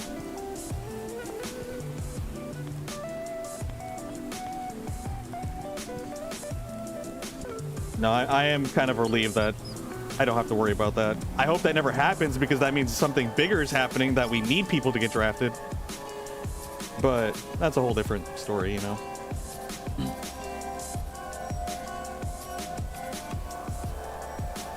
Even with your fixed backstream, medical illness will stop you from being in the military. Honestly, unless it's something you actually want to pursue, it's probably for the best. And even if you want to pursue it, it might be very taxing. Honestly, if the world comes to that, you're gonna pick up beatboxing. Everybody loves a good bard. Dude, music legit brings people together. I have a small test sample that's very accurate, very resourceful. When I played Arc Raiders, I literally walked around holding instruments. People started vibing. People like a good musician. There's a reason you don't kill the bard.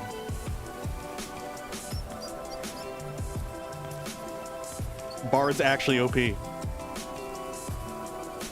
Exactly, ratJAM.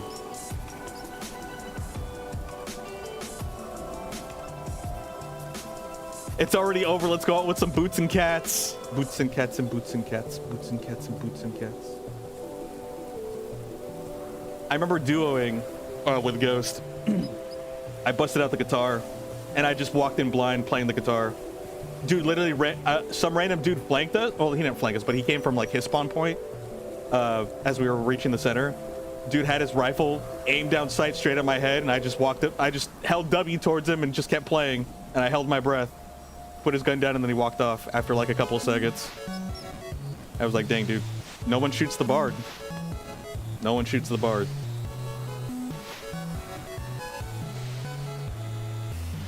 Frankly, just trying to like yourself is a challenge. The military would destroy you. The military is interesting. And the weird thing is, too, is like there's a lot of stereotypes and tropes and a lot of things that are a lot of commonalities that people will come across in their military experience. But at the same time, everyone's military experience is still very unique, and it's kind of weird. It's just, the military is so big. I think it's bigger than people realize. It really is. Like, it's its own... It's not even its own organization. It's its own, like, civilization and country, practically. So, killing a bard back in the day is an equivalent of deactivating a friend Spotify account as a prank. That's crazy. Oh, God. Punishable by death. It was just a prank, bro.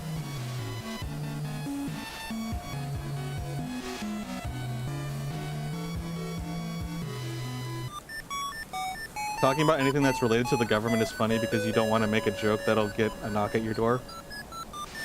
Honestly, if I got a knock at my door, I'd be like, I'm special enough for you guys to pay attention to me?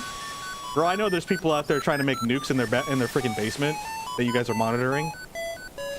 If you want to freaking knock on the door of some furry wolf on the internet playing video games, some freaking nerd.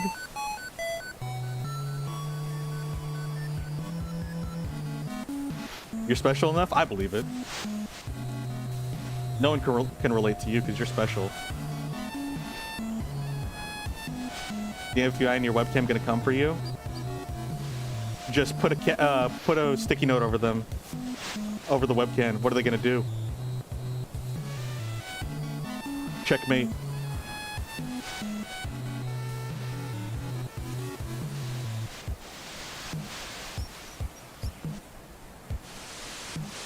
You want them to knock at your door so you can talk to someone IRL?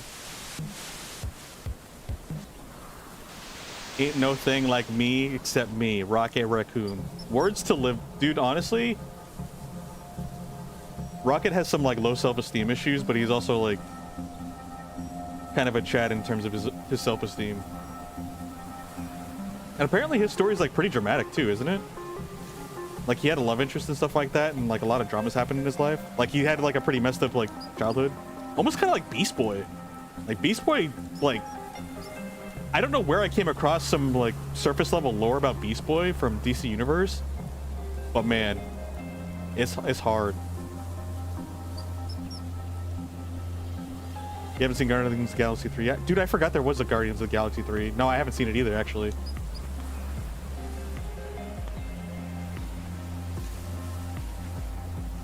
There, he put a sticky note over this guy's webcam. Oh, this guy's good. Oh, that's so good. That's so good. The way you just burst out. Dude, that bit is so good. Rocket Lord's best part of the movie? Noted. Noted. So that's where I heard that from. I heard that, like, it's because everyone learned his lore in Guardians 3. This guy's good. That was gold. I love it.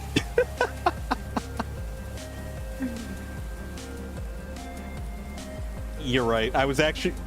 I'm not joking. I was literally about to bring that up. It is time for bed. All right, you guys. Dude, I love hanging out with you guys. I'm so glad I streamed today. I'm so glad I got to hang out with you guys. Thank you, Cole. Thank you, Soto. Thank you, Corgi. And anybody here who happens to be lurking, if you are. All right. I won't stall anymore. We are being objectively we are objectively being irresponsible. I agree. We really are. We'll have more time. I should be coming back on Friday. I think the plan is, obviously things can change, but the plan is going to be probably going back to tactics. I do want to try to push through that game if we can. I actually do like the story. It's actually pretty good. But yeah. All right. I won't make a long outro. We'll just get out of here. You guys have a good night. I'll see you guys later. All right. You guys take care. Yeah, of course. You're VIP for a reason, Corgi. It's a good choice. I'll talk to you guys later. Good night.